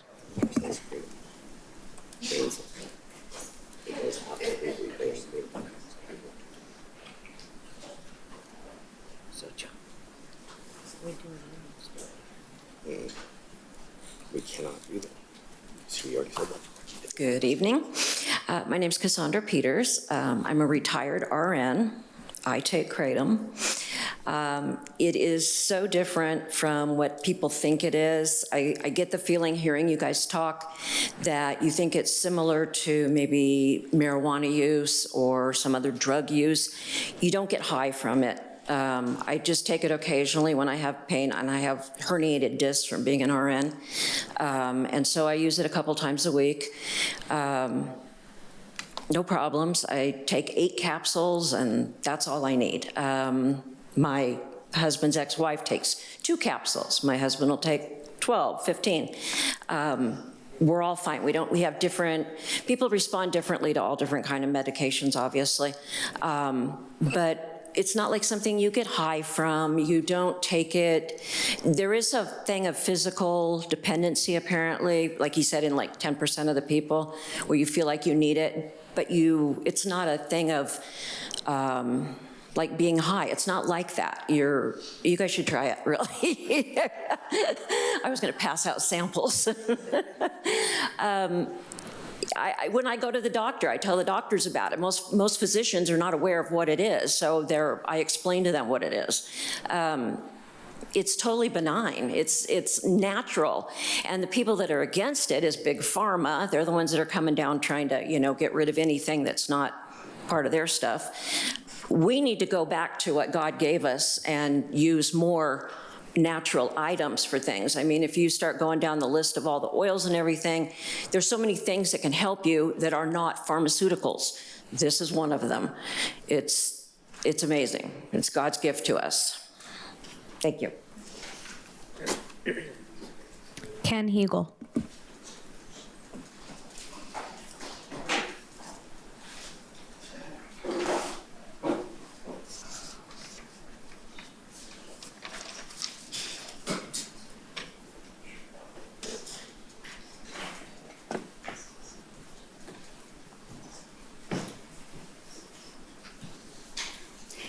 Hello, I'm Ken Hegel. I'm 67 years old. I'm with this because I was in a head-on collision 2 weeks ago that totaled my truck. So fortunately I walked away, but with aches and pains. I've been taking Kratom for 7 years because as a 60-year-old man, I have a lot of aches and pains. And when I went to the doctors, all they wanted to do was give me Norco and things like that. Just like when I had this accident, I didn't have any injuries or anything, just aches and pains, and they wanted to give me painkillers. I'm really against that because I firsthand saw it with my mother, who was a senior citizen and the manager of a senior citizen complex, and my mother-in-law, and saw what opioids that were prescribed to them by their doctors turned these people into addicts. I would go there at the first of the month to visit my mother, only to see all the people coming to her place just completely worried because they weren't going to get their prescription, and they were freaking out. My mother-in-law, who was a sweet, innocent little old lady, she's that lady that never smoked her whole life, never took a recreational drug, would have maybe 2-3 cocktails a year at a family event. She would freak out when she didn't get her prescription filled. I can remember one time where she was waiting because she had to go to the doctor to talk to them before they would, it was the yearly visit before they would give her prescription refill. And she was an addict. She was shaking, upset, and everything else because she didn't have her Norco. We gave her Kratom. It got her through it. She was fine. When she finally got her opioids back, she went back to doing them. We couldn't get her to completely go off, but it helped her during that time. And she also knew when she ever had those times come up that she wasn't going to get her prescription, that she could use it, and it helped her. Again, I've been using it for 7 years because I don't want to be that 80-year-old addict that the pharmaceutical companies and the doctors create. As a contractor, I'm a working contractor now still, and I have employees that they were on illegal opioids, and I've convinced a few of them to try Kratom, and it's helped them. And they've got off of the bad stuff. I know a lot of people that have been helped, that take legal opioids from their doctors. I know lots of people that have been helped because they take kratom instead of illegal drugs. I don't know of a single person that was hurt because they take kratom. Thank you. Thank you. That concludes public comments. Okay, so we're going to bring it back up to discussion, and I'm going to divulge something that I thought about not doing, but I figured why not. So before, many, many years ago, before I think any of the speakers had even known about kratom, 17 years ago, someone really close to me, I saw go through kratom withdrawals and absolutely saw the person in tremors and vomiting and have insomnia and absolutely was using it to get high. So I say that not as I told you so, as in if you haven't had that happen yet, I promise you what I saw is possible, and it was kratom bought right here in the city of Murrieta via pills. And it was kratom leaf. 7-OH was not around back then. And remember, this was 17 years ago. So regardless of what happens tonight or what the state does or what we can and cannot do in this city, I only say that as a word of caution to you all that maybe haven't had that happen yet, and to just pay attention. And that's all I have to say about that. Bring it back up to council, and I think I'm going to ask Ms. City Attorney to kind of weigh in on what we can do. Well, in light of that CDPH letter saying that it's already considered a classified 2 drug, I mean, the letter was written to the retailer, so it doesn't address that you shouldn't also possess it. So, but I mean, that's the corollary of it, that without a doctor's order, the state deems it illegal to possess. So, and currently it's a Schedule 2, regardless of what this letter says, regardless of any, it's already on the schedule of drugs. Well, so it's got a list of sciencey words for the things that are banned. So I think, so based on their letter and that citation, they believe it's one of those classes of things. It doesn't say kratom. Yeah. But they must think that it fits into opioid or one of those other categories that's on there. It's a very long list of what's considered Schedule 2. And so it's already what it is, and they would have it as a felony. We are only allowed to make things infractions or misdemeanors, which are lesser crimes, and we're not allowed to enact crimes that the state has already made crimes unless the state says an agency like a city or a county can do that, and here it doesn't say that. So we don't really have the authority at this point now that we've received that clarification. And even if there wasn't an ordinance, the DA is not going to have the tool past that ordinance to do anything further than the state allows them to do for the county. Well, the DA would only use our municipal code when there is a municipal code section, and right now we don't have one. But we would rather them charge it as the higher offense, which would be the felony under the health and safety code. Yeah.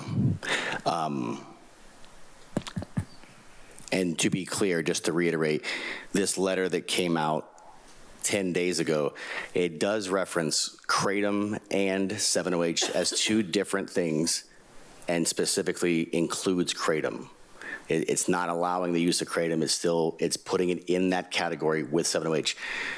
That's what the state is saying. I'm not saying I agree with it or understand it more than with anyone out here, but just putting it out here that it does absolutely call it out as kratom leaf.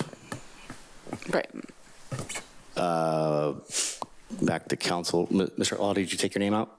Miss Councilwoman DeForest. Thank you, Mayor. Tiffany, can I ask you, how would we utilize enforcement? How would we cite somebody? Could we use that? The police cite for state laws all the time, penal codes, health and safety codes, all the time. That's mostly what they do. They rarely cite for a muni code infraction. That would be more usually like a code enforcement. So wouldn't that letter that was also sent to the smoke shops, would that also have gone, could I ask our chief to come back up? I mean, well, I talked to him about this today, and he didn't mention the letter, so I don't think he knew about it. The letter was written to licensed tobacco retailers, so it looks like they're seeking to clarify, just so you know, don't be selling this online or in person, it says, because Kratom and the 7-OH are considered controlled substances under this health and safety code section. So I'm surprised they wouldn't have let law enforcement know that. That would have been helpful because lots of cities are and counties are considering this right now. So obviously it's not clear to people that it's considered a controlled 2 substance. And just to piggyback on that is based on that being a Schedule 2 and it being a penal code already, you already have the tool you would need if there was a criminal activity with Kratom or 7-OH Yes, you could use. 11350, 11351 of the Health and Safety Code. Okay. Regulates that.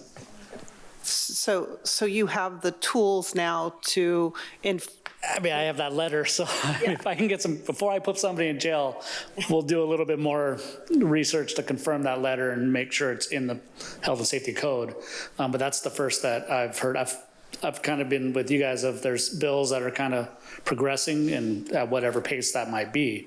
But yeah, reading, kind of hearing that read, it's almost like it's in effect right now, which we haven't received any information about that. which you normally would have received. It would come from, either DOJ or DA's office. An update like that, I would expect something, yes. Yeah, it's really odd that the narcotics board doesn't know about it. I talked to Ryan Sherman from Riverside Sheriff 2 days ago. He didn't know about the letter. We're talking about in the hospital, and it's on the website right now. I mean, it's clear. Okay. So I would expect some sort of notification. If that letter went out almost immediately after that decision, meaning within a day, days, weeks, whatever, maybe it just hasn't filtered down through the DA's office and, through the bureaucracy of getting a letter to us. But, it being that it's a law, right? They put it into a class 2 narcotic, right? So that would be a law enforcement issue, not necessarily even a hospital issue. It was already a class 2. This is making it a class 1. Oh, it makes it a class 1. Yeah. The new bill. The proposed But that bill. hasn't been passed, though. Right. Correct. Right. Right, yeah, it's not a class 1, it's a class 2. Right. Yeah. And has been since, Apparently. Yeah, we haven't received anything. So could we table this and bring it back at another time? And you could bring us back some information on what you need from us to help you with this? Well, if this is in fact valid or going to be valid and it makes it a Schedule 1, then that's all you need. I have you don't health need and safety code. They're not. It Right. now falls into the same category as methamphetamine, heroin, and everything else. We'll obviously take a motion on what to do with this, but we're going to have to let the city attorney kind of dive into this and see what this means when it does what it says, right? Right. And so just to be Yeah, clear. my ask would be, I guess, if we can confirm. Yeah, confirm the letter that it's accurate. We'll reach out to the DOJ and people like that to see that this is an accurate letter. I mean, there is the typo in the health and safety code reference. Yeah. So we'll double check on that. But You mean the state is not perfect? apparently, well, One extra possibly. 5. Yeah. So we can circle back and let you know. But it may be just that we send an email. We've confirmed that is DOJ's interpretation that this is Schedule 2, in which case there would be no further action required. Okay, that's amazing. Yeah, thank you so much. I appreciate that. Thank you, Mayor. Mr. Holliday.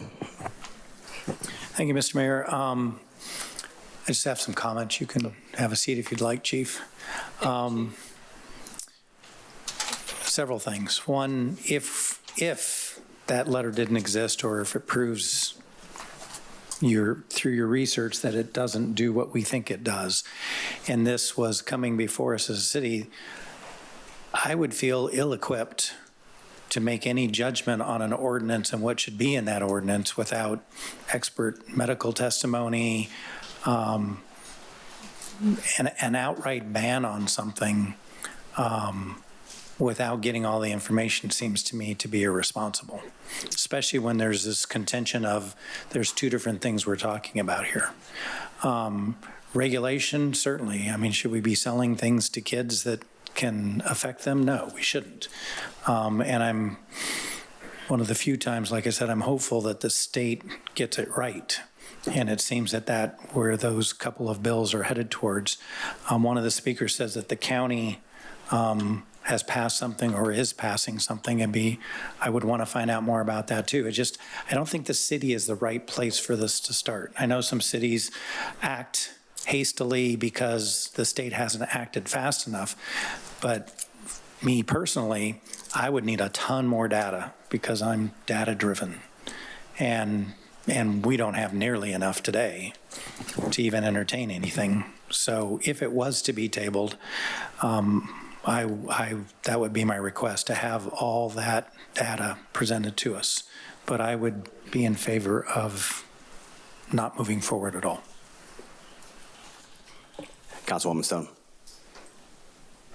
Thank you, Mr. Mayor. I'd like to make a motion, if possible. I'd like to direct staff to send a letter out to every smoke shop stating the new proposed law. I did not visit wellness stores in Murrieta. I was going to do that yesterday, but I had a crisis that I had to deal with and did not get the opportunity. And being kratom is talked about as a natural substance, I'm assuming that our wellness stores possibly could have kratom on their shelves as well. So again, I'd like to make a motion that a letter is sent to every wellness smoke shop, reiterating the letter and just putting them on notice that the City of Murrieta stands with the state. Thank you, Mr. Mayor. Can I add a small amendment to that? To send that letter out once we verify. Is that a substitute? Is that a substitute? No. Okay. No. This amendment needs your approval. Once it's verified. Are you okay with Tiffany verifying first, Lori? Oh, yeah, absolutely. Okay. That's all. That's the only amendment I would make. Yes. Okay, and then with that, that would close this item as the action we take out of this meeting, correct? You have to vote. I will second that motion. Okay. Are you going to ask for discussion, or are you just going to go for the vote? No, that was discussion. Okay. Go. We have a motion by Ms. Stone and second by Councilmember Holliday. Let's vote.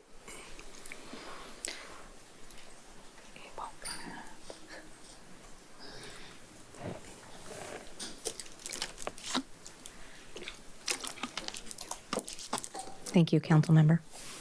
That's what?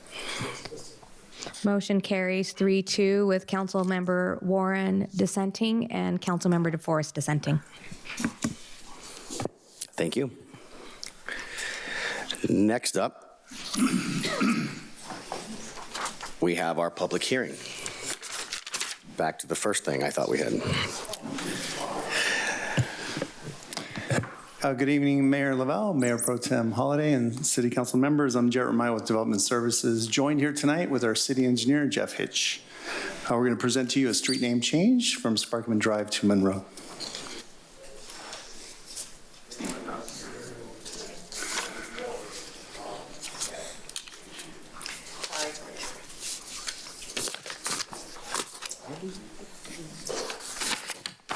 That's crazy. We have to do this for a street name change. Right? I think it has to be. Yeah. I call on different names all the time. I'm not going to do anything.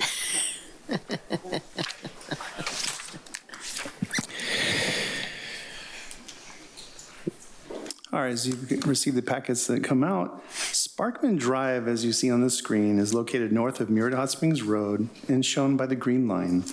This partially improved road was named Sparkman Drive in 2005. The orange line marks a portion of the future Monroe Avenue, which is currently under construction. Monroe Avenue is part of our circulation element and is planned between Murrieta Hot Springs Road, shown with the black line, and Los Alamos Road, that's labeled at the top.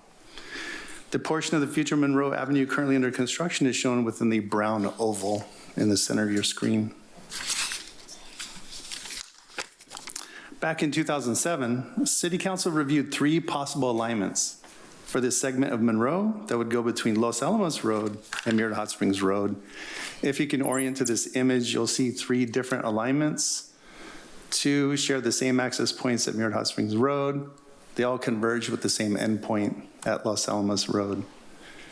City Council at that time chose alternate 1. This was based on public input, costs, and a lot of information that was presented to City Council at the time. So the image of the chosen alignment, you'll see Vista Murrieta Road in the middle, Los Alamos Road at the top, and Murrieta Hot Springs Road at the bottom, in case there's any questions about the location.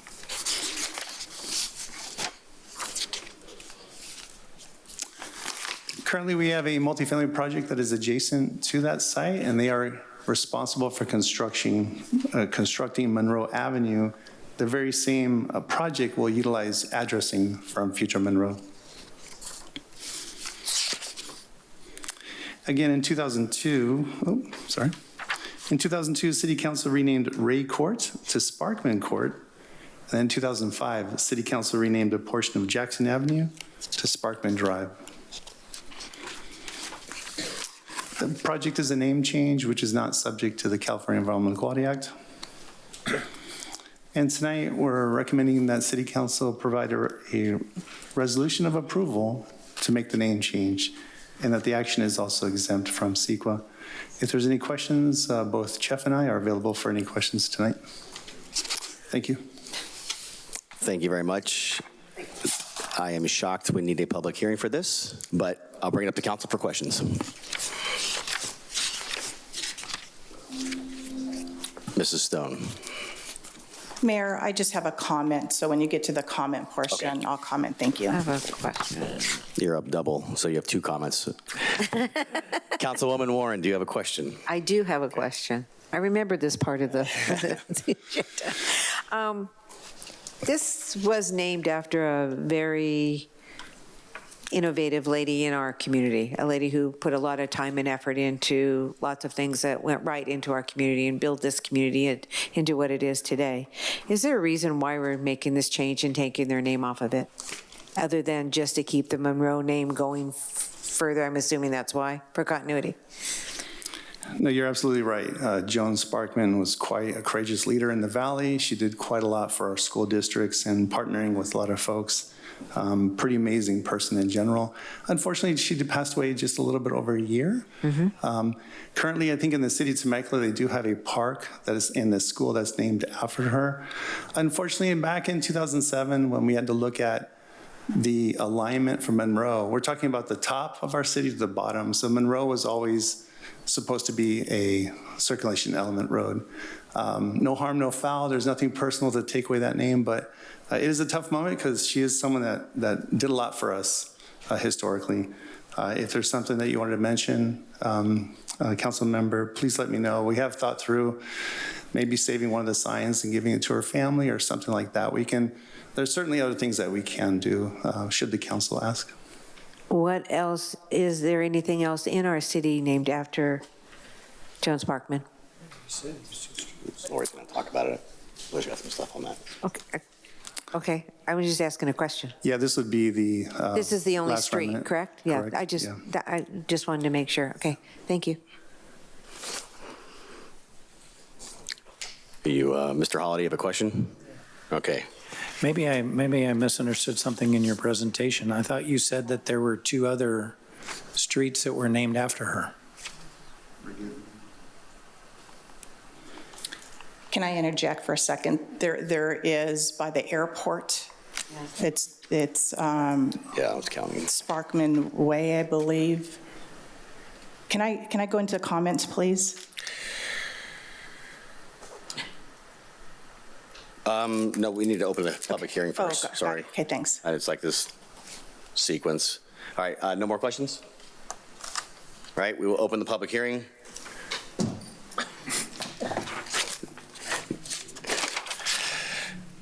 Is there any public testimony? Seeing none. Thank you. I'll bring it back now, Mrs. Stone. You can. Thank you so much. Basically. The said street, I was there at the fundraiser where a group of us bid on this name for Sparkman. And the reason why we bid on it is because the city of Temecula decided to change the school name to a continuation school. But they wanted to actually remove her name, and the community was outraged. So we bid on this this street name to prove a point. But what was most important to Joan and her husband, Will, is that he had a plane. He was very involved in the pilots and what's going on over in French Valley. It's called what? I can't remember. French Valley Airport. but the hangars that are there, they were very, very involved with other pilots. There was like a club. That street was very important to Will and Joan Sparkman. What was very important to Joan as well, she was on the Temecula Valley School Board for 22 years. And having that school named after her was very important, and we fought so her name was not removed from the school. I believe if Joan was here, she would not care if we change this name, because she has what's important to her, and that is the name of the family entering the French Valley Airport and the name of the school. So I just wanted to share with you my thoughts. I believe that she would be fine with this small little area. And again, nobody even knew that street was even named, because where it's located, there was not traffic on that little area of street that was named after her. So I just wanted to share with everybody a little bit of history and my thoughts on the name change. Thank you. Thank you, Councilwoman Stone, for the context. Any other comments on this item? Nothing there. We will close the public hearing. And I'd like to call for a motion.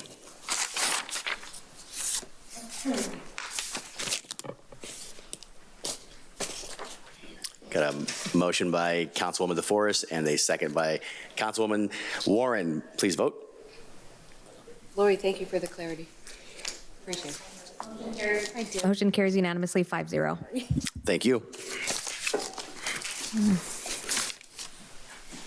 Now item number 11. I keep hitting it on the wrong side. Both times I hit it on the squishy side.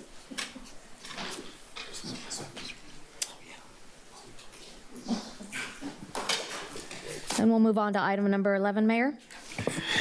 Yes. Well, 11, yes. Fiscal year 2024-25 year-end report, and approve the appropriations and carryover of the unspent amounts from the previous year. Staff, may we please have the report? Good afternoon, Honorable Mayor, Mayor Pro Tem, and City Council members. Javier Carcamo, Director of Finance. Joining me this evening are Jennifer Terry, our Finance Manager, here to my right, as well as Tanner Benson, our Financial Analyst. Together, we will be presenting to you the fiscal year 24-25 year-end budget update.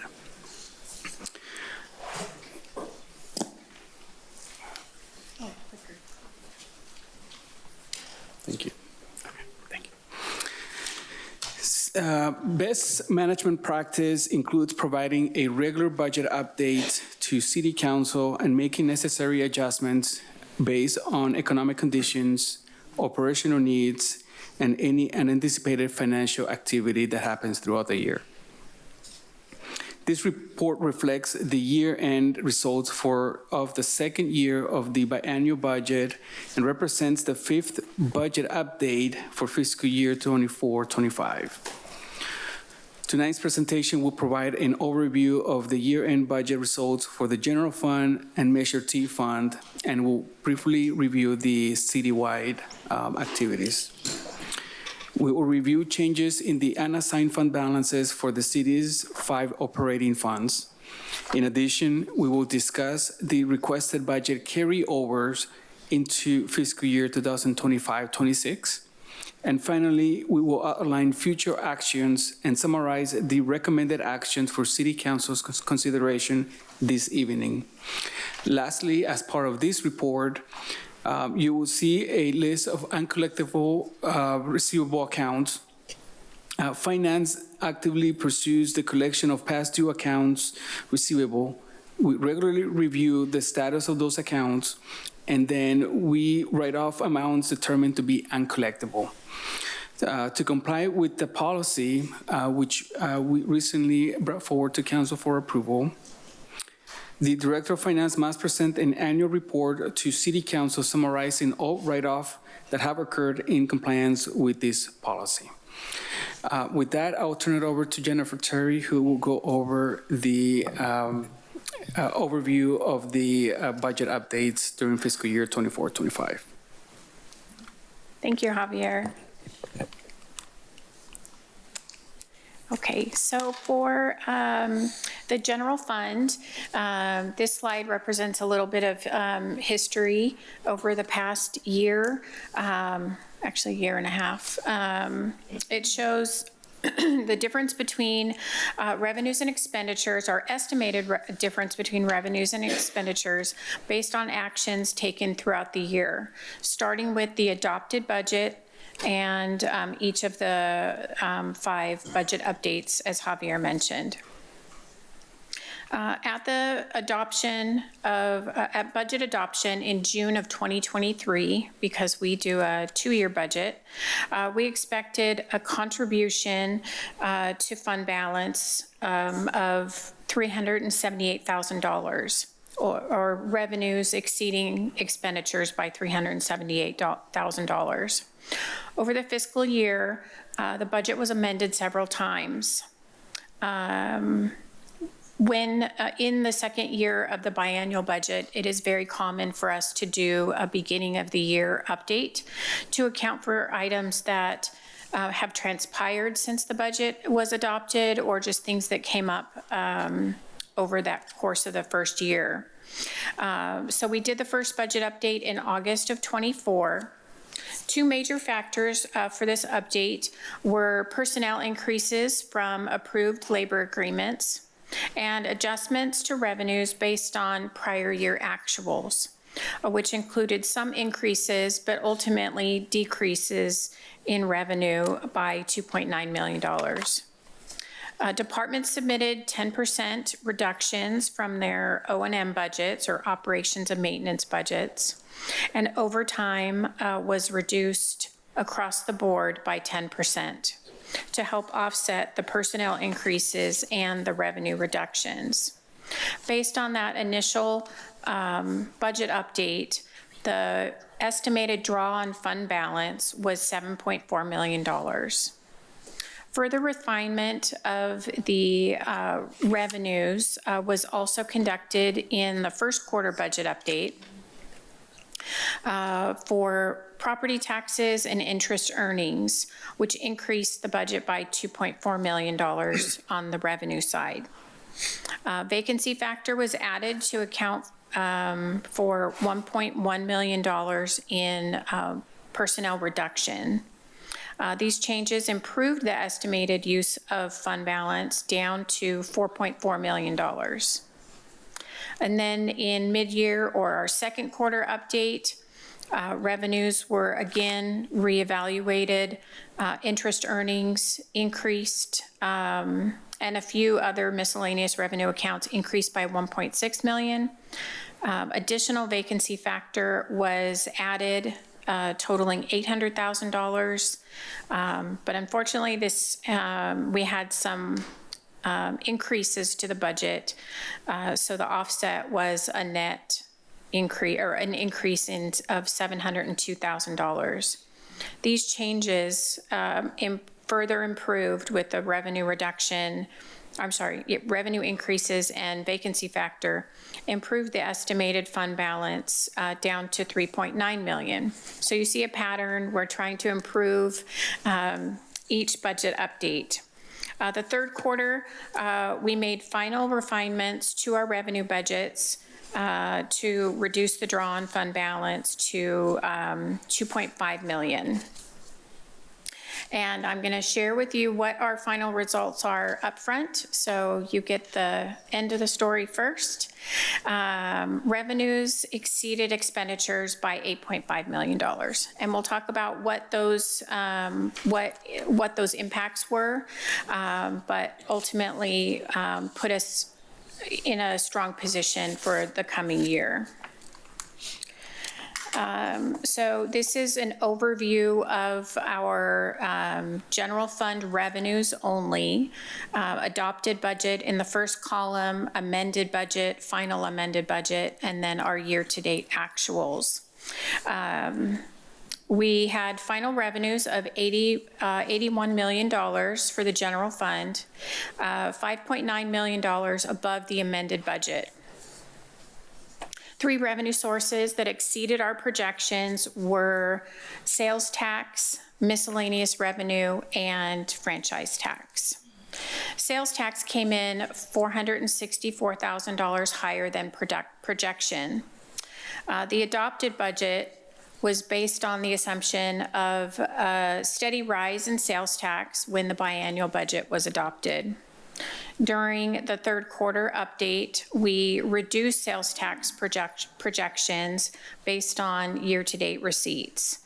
Had we not adjusted the budget, the sales tax would have been approximately $2.7 million under budget. So it was good that we took action throughout the year. Other miscellaneous revenue ended the year at $5 million over projection. The largest contributions were from interest earnings being over budget by almost $600,000, non-distributable interest of $148,000. This comes from interest from loan accounts received from a formerly city-owned building and interest on our Section 115 pension trust fund. Reimbursements for police dispatch services, and finally, $3.2 million for Governmental Accounting Standards Board, or GASB Statement 31. This is a required adjustment that we have to make to satisfy GASB requirements, and we have to book the change in our financial or our investments to what they are valued at today versus what we budgeted or what we purchased them for. So it's the difference between market value and book value. That $3.2 million adjustment or transaction is then later reduced or reversed on July 1st. So this is only for accounting purposes. So if we exclude that $3.2 million transaction, that revenue category would only be $1.7 million over our expected. And finally, franchise taxes were over budget by $418,000. However, prior year collections were $7,000 less, so our budget projections were underinflated. Moving on to our expenditures for general fund. The adopted budget for general fund was $71.9 million. The amended budget was $77.8 million. And the final expenditures were $72.5 million.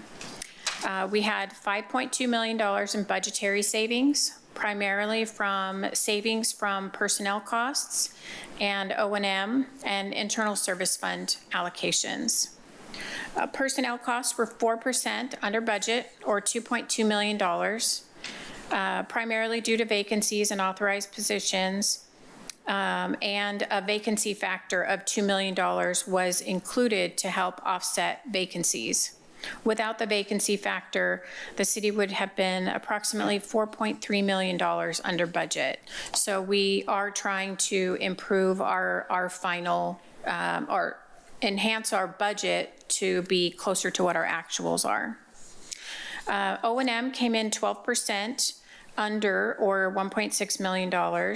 Under budget, primarily from contract services that were not needed, not enough time to start the projects, or projects funded by other sources. And finally, allocations or internal service fund charges were 10% under, or $760,000 under budget.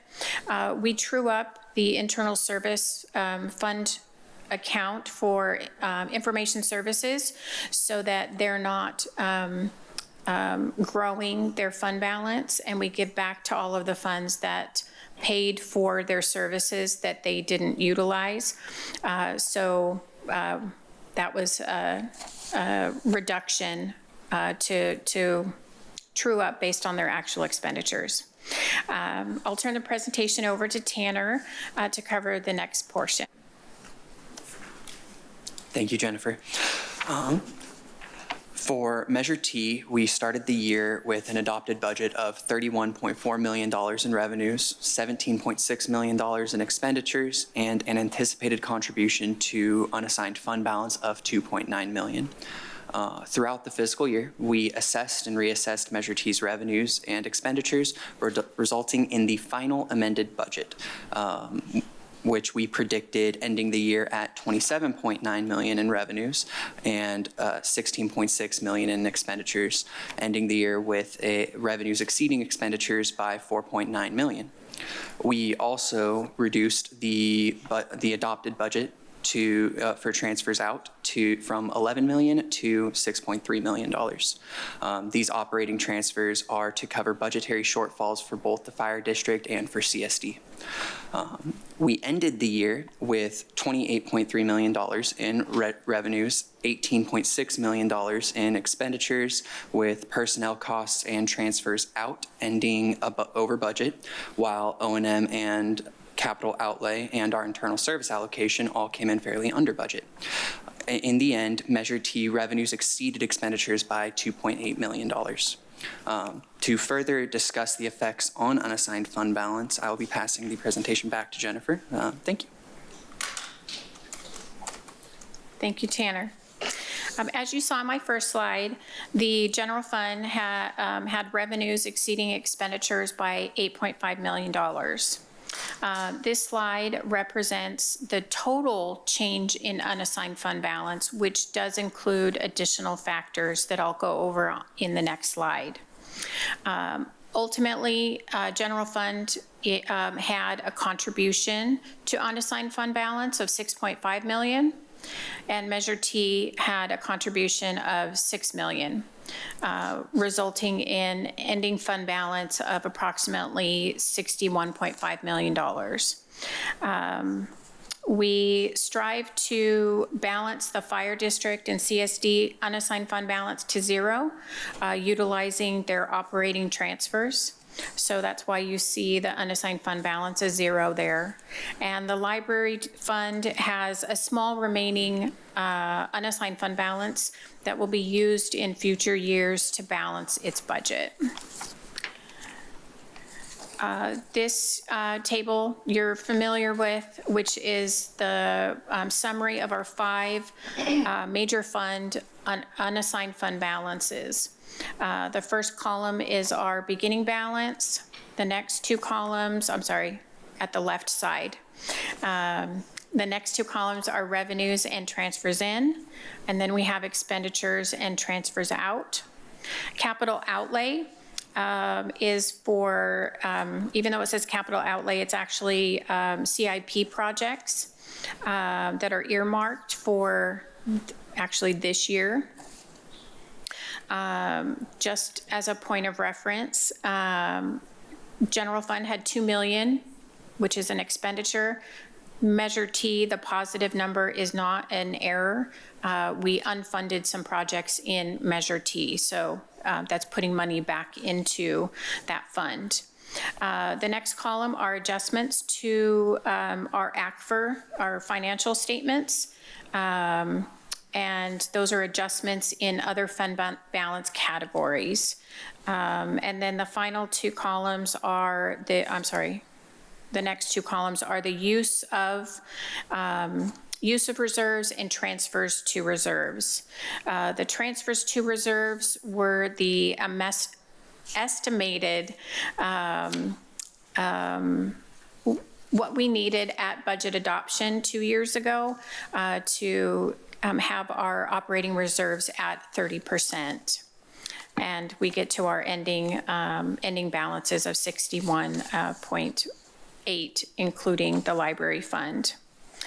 We would like to mention that at a future budget update, staff will propose earmarks of unassigned fund balance for future projects, because our balances are growing. And I'll turn it over to Tanner for the rest of the presentation.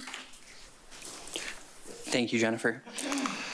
Before we go over how we ended the fiscal year citywide, we wanted to remind everybody what makes up the citywide table.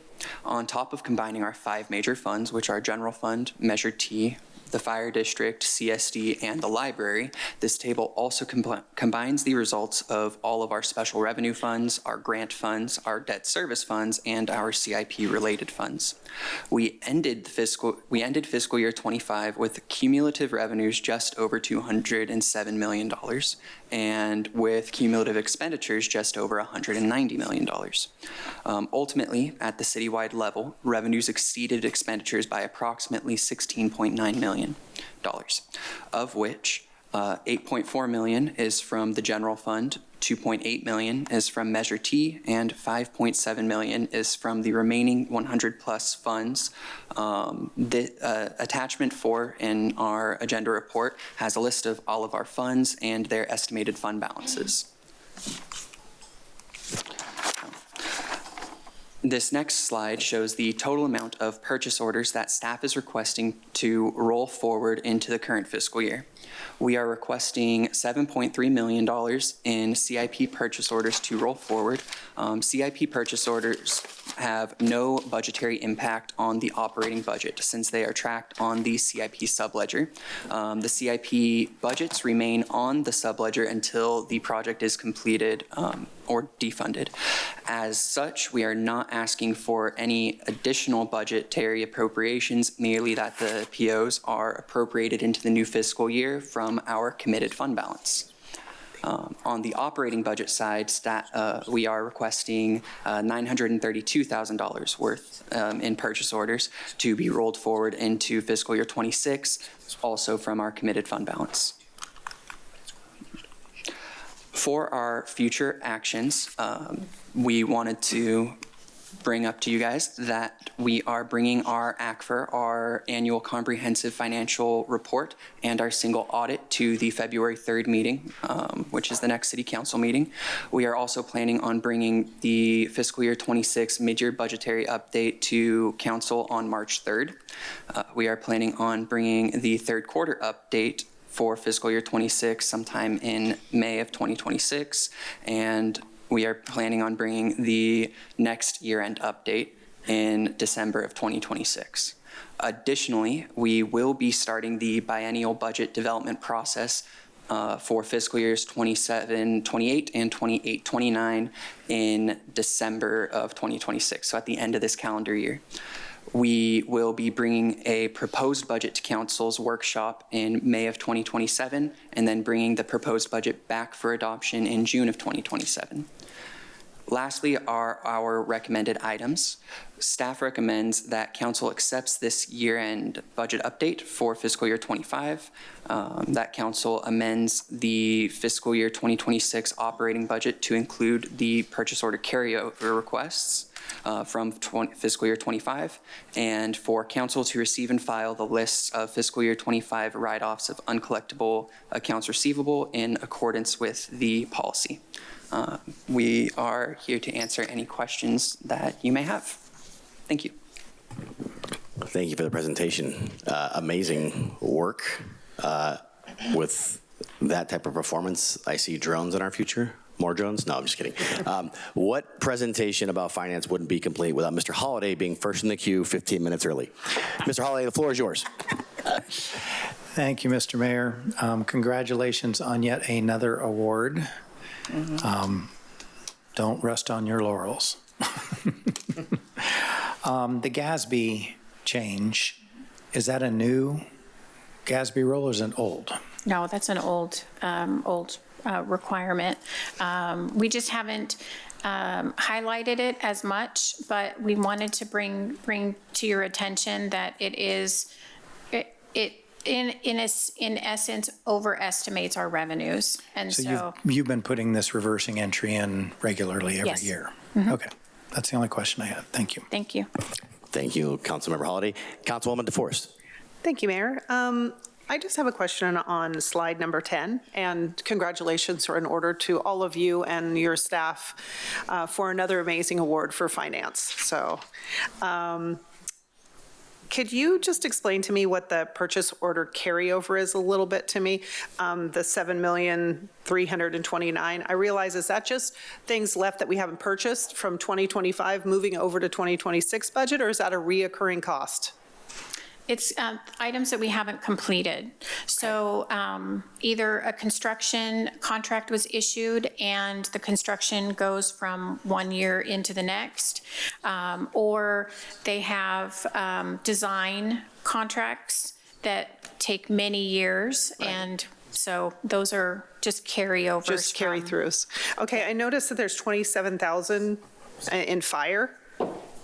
Is that for like a... So the first column is specific to CIP. The second column are operating PO carryover requests.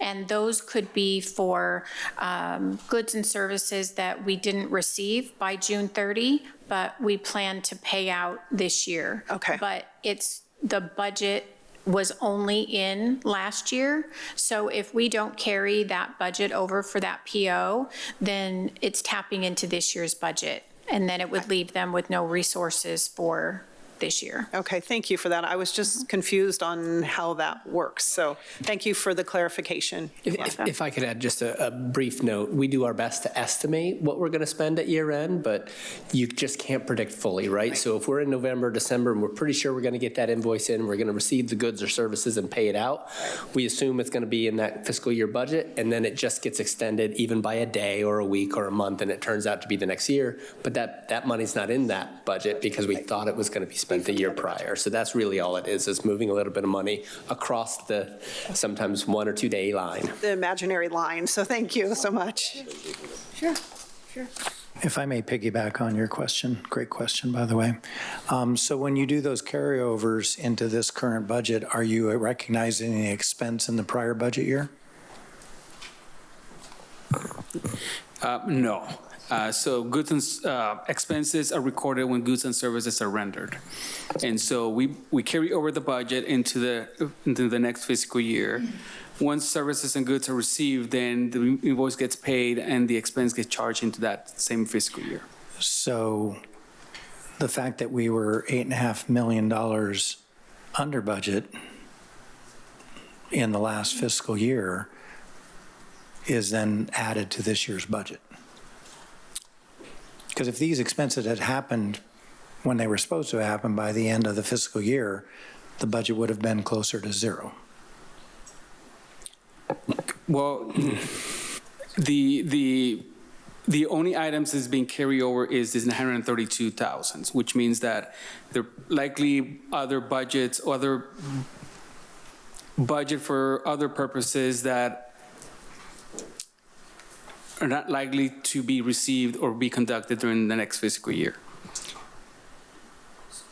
So we have already accounted for, so if you recall, if we go back to that general fund table, you'll see that there's a significant savings in our operating expenses. Right. And so likely a lot of those budget lapse, so it doesn't carry over automatically, only those items that they need to carry forward because of contractual agreements or because the goods and services were actually received later in the next fiscal year. Yeah, I understand that. I'm just saying that if they had been received on time, they would have been reflected in the fiscal year end. That's correct. Yeah, and so we've kind of understated what we expected to happen because those got carried over. That's right. In other words, had they been expensed as we anticipated, our unassigned fund balance would be slightly less. Yeah. Just differentiating between the capital fund and the operating fund, primarily when we were looking at our unassigned fund balance, we're looking at the operating fund. Yeah, I get that net emailing. Yeah. No, it was a great question, Councilmember DeForest. Thank you, Councilmember Holliday and Councilwoman Warren. Thank you. You forgot who I was, huh? Yeah, I was talking to you. Could we go back to slide number 5? We were just there. On your O&M, are there any projects or anything in those numbers that have been put on hold? Or is everything, I mean, they include everything that's been completed or not going to be done? Anything pending? Is there anything pending in there that would lower that number, that 1.6? The only thing that comes to mind is the general plan, the phase 2 of the general plan update. I don't think that project got encumbered. Okay. We didn't get a PO for that, so those funds are back into unassigned fund balance at this point. That's all I wanted to know. Thank you so much. Thank you. Okay. Thank you. Mr. Clifton, are you back in the queue? Yes. So, Council, this is largely good news, but I just want to emphasize it's kind of cautiously optimistic news. When you really consider the total of our operating expenditures, which is roughly, I think, $180 million, when you see our added fund balance went from about 50 to 61, that's 6%. So while it's a big number in the context of some of our budgetary requests for expenditures, in the context of the whole budget, it's not that large. And had we not made the 10% cut in O&M, most of that would have gone away and we might have even ended up at a deficit. So this really just reflects good budgeting practice. The cautious optimism is also to emphasize that there were a number of requests in the budget that we decided to forego because we were anticipating fewer revenues. This year, the current fiscal year, we also changed some of our budget practices to account for things like vacancy savings and to be a little less conservative in the way we budget certain revenues. So while we might have had a net 10 million after last year, we do not expect something like 10 million available for operating expenditures this year. So again, it's good that the economy is improving, but I just want to level set that for council and for any staff that's also listening. In addition to, good news is I think we can revisit some of those budgetary requests that we said no to that had a lot of merit. Bearing in mind, we've already committed to increased payroll costs for the next couple of years, and we're about to embark on negotiations with all of our public safety units. So it is not a windfall that makes it easy to do all those things at once, but it's certainly better news than if we were going the opposite direction and we were talking about another round of cuts. So just, kind of framing that this is good, but it's not quite Christmas again. Certainly perspective when you think about the total amount and what the savings, I mean, I didn't do the math, but I mean, to compare that to change in your pocket would be shocking, I think. Okay, in bringing it back to council, or Madam City Clerk, do we have any public comments on this intriguing topic? Seeing none. Thank you very much. Bringing it back up, any last comments or discussion points? Nope. I'd like to call for a motion and a second, please. I have a motion by Councilwoman Stone and a second by Councilmember Holliday. Please vote.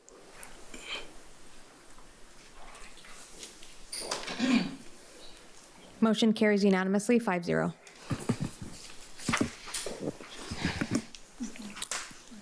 I think before we start the next one, I want a small recess, if that's cool.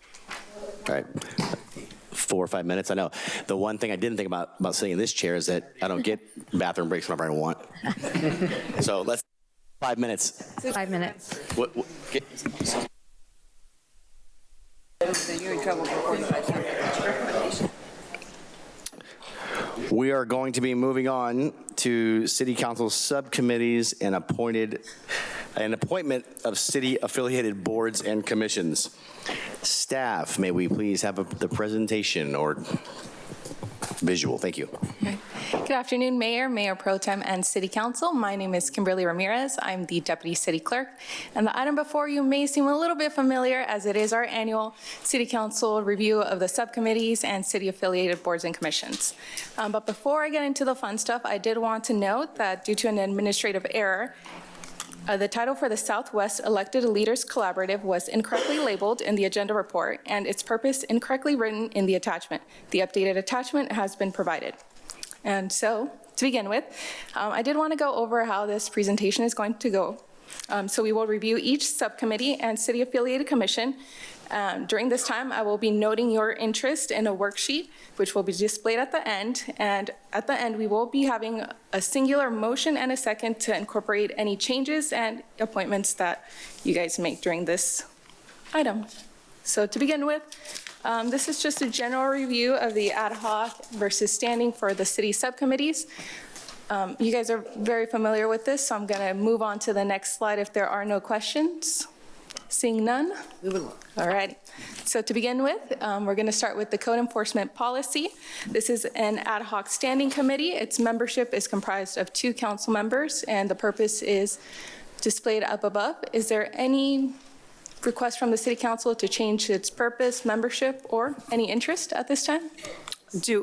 Yeah, I think. Do we still need that? I think this one's dead in the water. Well, if you put it. Wrapping up, that's a better phrase. Okay. What do you want to do with something that's wrapping up? Not a point, correct? Just let it, keep it the same. Keep it the same? Okay. So I'm going to note down Stone and Holiday. How much? Next one is the Homeless Services Subcommittee.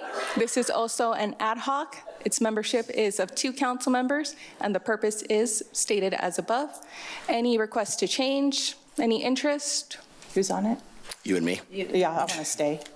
I'll stay, or if anybody else is interested, I have to step aside, whatever the council pleases. Is it a alternate and a regular member, or just 2 people? It's just 2 members. 2 members. I'd be interested. Yeah, I think you can sit on that one because there's no standing pending item right now. So if something comes up, it just be pulled in. Yeah, I'll step aside for that one. Oh, thank you, John. Yeah. Moving forward, Legislative Work Group Subcommittee. This is a standing. Its membership is comprised of the mayor and 2 other council members. Each other council member is representing the state and federal side, and the purpose is stated as above. Any interest at this time, aside from the mayor? Mayor, I think it's really important that you and the pro tem travel to DC and Sacramento, because all 3 of us have advocated at that level, and I think it's important that you and the pro tem, it's a prestigious position to be in when you're representing our city, so for sure, the 2 of you. This is a legislative work group. This isn't necessarily the legislative the other group, right? Or I think it's the same. is this one and the same? Yes. Okay. Yeah. Because before it was the mayor and a council member for the federal, and then the mayor and a council member for state. Yes, that is correct. It still is that way currently, unless the council decides to amend its membership at this meeting. So you want it to be the mayor and the mayor pro tem for both? Yes. I have no problem with that. I'm okay with that. I concur. What happens in the situation that I can't or don't want to go to Sacramento? I'm kidding. That I can't. Could we have an alternate on this?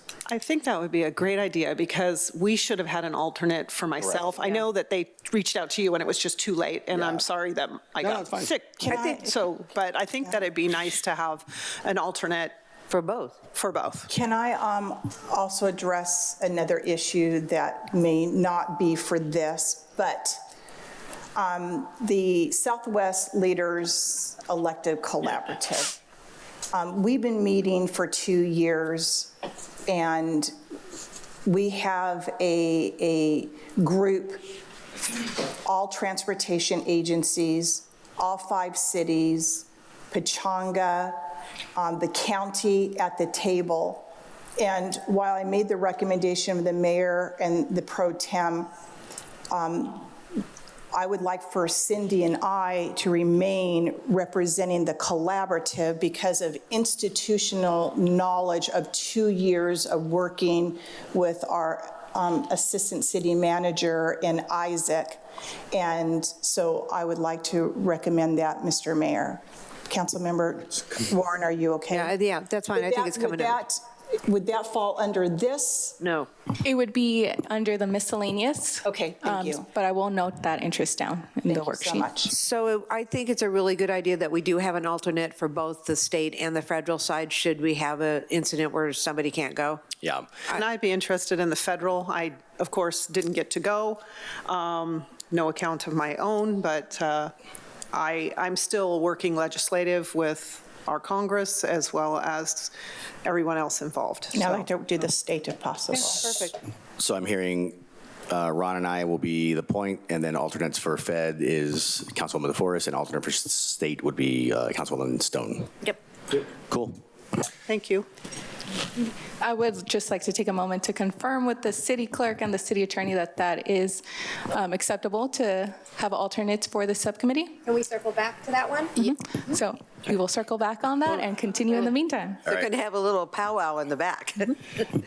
All righty. Moving on is the Los Alamos Hills Sports Park Phase 2. This is an ad hoc subcommittee and is comprised of? Me and Ron. Yeah, obviously, yes. Absolutely. All righty. Is there any change to the purpose, membership at this time? Any other interest? Have you guys had a meeting? We had one. One, yeah. Okay. I'll stay on. This obviously is not a whole lot going on. There's some pending items with environmental stuff going on that is moving about as. This year. What? You'll be busier this year. Yeah, I hope. I mean, yeah. Okay. Yeah, this one can stay the same. All righty. Now we're going to move on to the city-affiliated organizations. We're going to go one by one to get interest on this one. So the Animal Control Joint Powers Authority, any interest? Right now, last year, I think Lisa took over as primary. Correct. And you are alternate. I'm still alternate, right? Does anybody have any interest? You want to stay? I'll stay. Any interest for alternate? I'll stay if not. Okay. Samesies. Samesies. It's an official word. City Selections Committee, the LAFCO. Current members are Holiday and Lavelle as an alternate. Didn't know that, but I'm fine with staying. I've been on that committee since I've been elected and have yet to be at one meeting. No, there you go. Very nice. So I'll stay. I think I was I alternate like the for a speed of while, that too. and I think I'll don't stay on that I'm one. either. Sounds like my speed. Next up is the Regional Conservation Authority, RCA. Who's on that? That one is Holiday and Lavelle as well.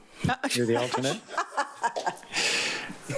I'd like to stay on that. For continuity, I think you should. I mean, I'm willing to get someone up to speed if they want to make the case that they would really, really love this, but I've done a lot of good for the city, having the connections I've made there. In fact, we have a meeting tomorrow, I think, that you're deals staying. with that stuff. Yeah, it's yours. Yeah. Hot potato. I will stay the alternate. Perfect. Next up is the Riverside City Transportation Commission, RCTC. I think Cindy has to stay on this one. Yeah, I'd like to stay on this one, Yeah. please. I was You going to should say, I don't stay on. care who gets it, just not Cindy. So Cindy's primary, and then who's the alternate? DeForest at this time. And I will tell you, Cindy never called on me one time because she was always there. So, and I'll stay as her alternate because that'd be the easiest job ever. Same. Right there. All righty. Riverside County Habitat Conservation Agency. Current members are DeForest and Lavelle as an alternate. I'm okay with staying. I mean, I'll stay. Cool. All right. Well, it needs to go right. Riverside Transit Agency. Current members are Warren as the delegate and Lavelle as an alternate. Since I am the first vice chair, I'd like to stay. Yeah, I think that'd be good. Sorry. I did actually go as an alternate last year Yes, for her you did, one time. It was a very not fun time. No, I had a good time. I met a lot of people. So no other alternate at this time? Okay. I'll make sure you don't have to go this year. Southern California Association of Governments, SCAG. Current members are Lavelle and Stone. I'll stay on that one. I'll stay on it too. Okay. Lavelle as delegate and Stone as alternate. Western Riverside Council of Governments. Current appointments is Stone and Holiday. I'd like to stay on that since I've been appointed to Yeah, the an ad hoc foundation. committee in the foundation. I'll stay on as alternate since I'm already up there. Oh, that's right. Yeah. The League of California Cities. The current members are Stone and Warren. I'm fine with that. Are you? What do you want to do? Yeah, it's, do you want to be the primary and I'll be the delegate? I mean, the alternate? So you want me to be the delegate? I do. Yeah. I have just as hard a time as you do there. I say put John LaVille and Holiday on that. I think so too. I think it should be mayor and mayor pro tem. I do, I agree. So I second that. Okay. There we go. I third. Yeah.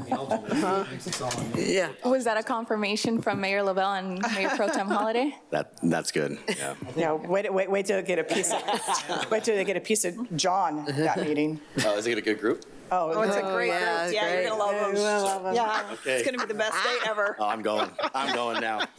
Oh, yeah, I love Finally. it. Can't wait to hear your reports. Where is that held? Alrighty, All and over Riverside. last but not least is the Southwest dinner. Riverside County Elected Leaders Collaborative. Any interest at this time? Like to stay as the primary. Yep. Same as. Actually, we're both We're primaries. both primaries, yeah. We'd like to stay as is, if that's okay. Okay. Alrighty. Is now an appropriate time to circle back, Madam City Clerk? Yes, we're fine with that, with the discussion, the agreement on the legislative work group. Okay, so I had an alternate for DeForest as the federal and Stone as the state, correct? Yes. Yes. Yeah. And can we can forget make the that E. a kind of a policy moving forward that for that position, it would be the mayor, mayor pro tem, and an alternate for Fed and an alternate for state? Yes, we will update the membership based off of your action Yes. tonight. Thank you. Thank you, Mr. Holiday. We didn't make many changes, did we? Nope. No? Like one or That was two? fast. Yeah. Alrighty. Good job, League guys. of Cities, for sure. Oh, you're going to love that. So can I get a motion and a second to appoint and update the So moved. legislative work group Second. subcommittee? All right. We're Sorry. doing sorry. tablet voting, ladies and gentlemen. I see that. High tech. We haven't. Please vote. Yeah. Motion carries unanimously, 5-0. Yay. Strategy is putting together that That was awesome. deliberation of like what you want, what you don't want. Like, I don't care what. Thank you, things I'm on. Kimberly. Give me food. That was the fastest one we've ever done. That's what we just said. That was a strategy, though, I think. Okay. Now we'll move on to reconsiderations, Mayor. Yes, ma'am. Any council member who voted on the prevailing side of the original motion may move a reconsideration to consider new information or correct inadvertent errors on a non-public hearing item at the same or the next meeting. At this time, are there any requests from the City Council for reconsiderations? Seeing none, Mr. Mayor, may I move on to council member requests to add or withdraw items? Yes, please. Now is the time for council member requests to add or withdraw items to future agendas. There will be no discussion on the requests. A brief explanation of the request may be given. The merit of the item being requested may not be discussed or debated. Are there any city council requests for addition or withdrawal? Seeing none, Mr. Mayor? Thank you. Moving on to closed session. Moving on to public comments. Oh, sorry. The Nope, second public portion. comments. Is that fair? Yes. Now is the time for any public comments on any non-agenda, agendized, or closed session items. Seeing none, Mr. Mayor. Thank you. Now we're moving on to closed session. Yes. Madam City Clerk, would you please go over the closed session agenda? Yes, the City Council will conduct a closed session with the City Manager, Assistant City Manager, Deputy City Manager, Administrative Services Director, and City Attorney pursuant to Government Code Section 54956.95B to consider following workers' compensation claims: Moore, case number ADJ 134034070, and Valet, case number ADJ 145452222.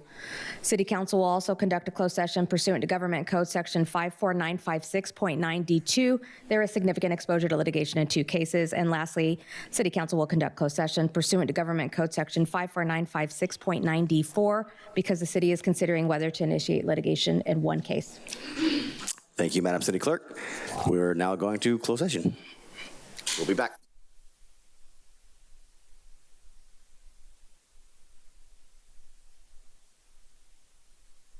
Hey. Testing. Welcome back, everyone. Madam City Attorney, please provide a report out of our closed session. Thank you, Mr. Mayor. The City Council met in closed session on 5 items. The first 2 were on workers' compensation cases involving Moore and Valle. In those matters, the council was updated and asked questions, no reportable action. The next item was anticipated litigation because of significant exposure to litigation in 2 cases pursuant to Government Code Section 54956.9D2. Again, the council was updated, asked questions, the questions were answered, the council gave direction, no reportable action.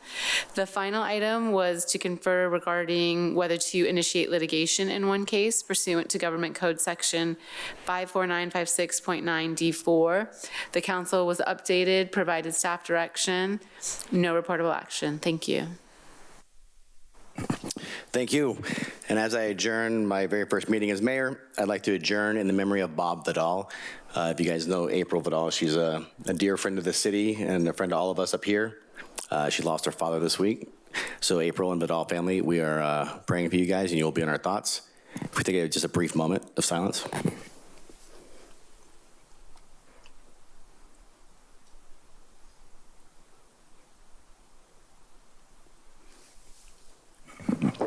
And this concludes the council meeting. Good night.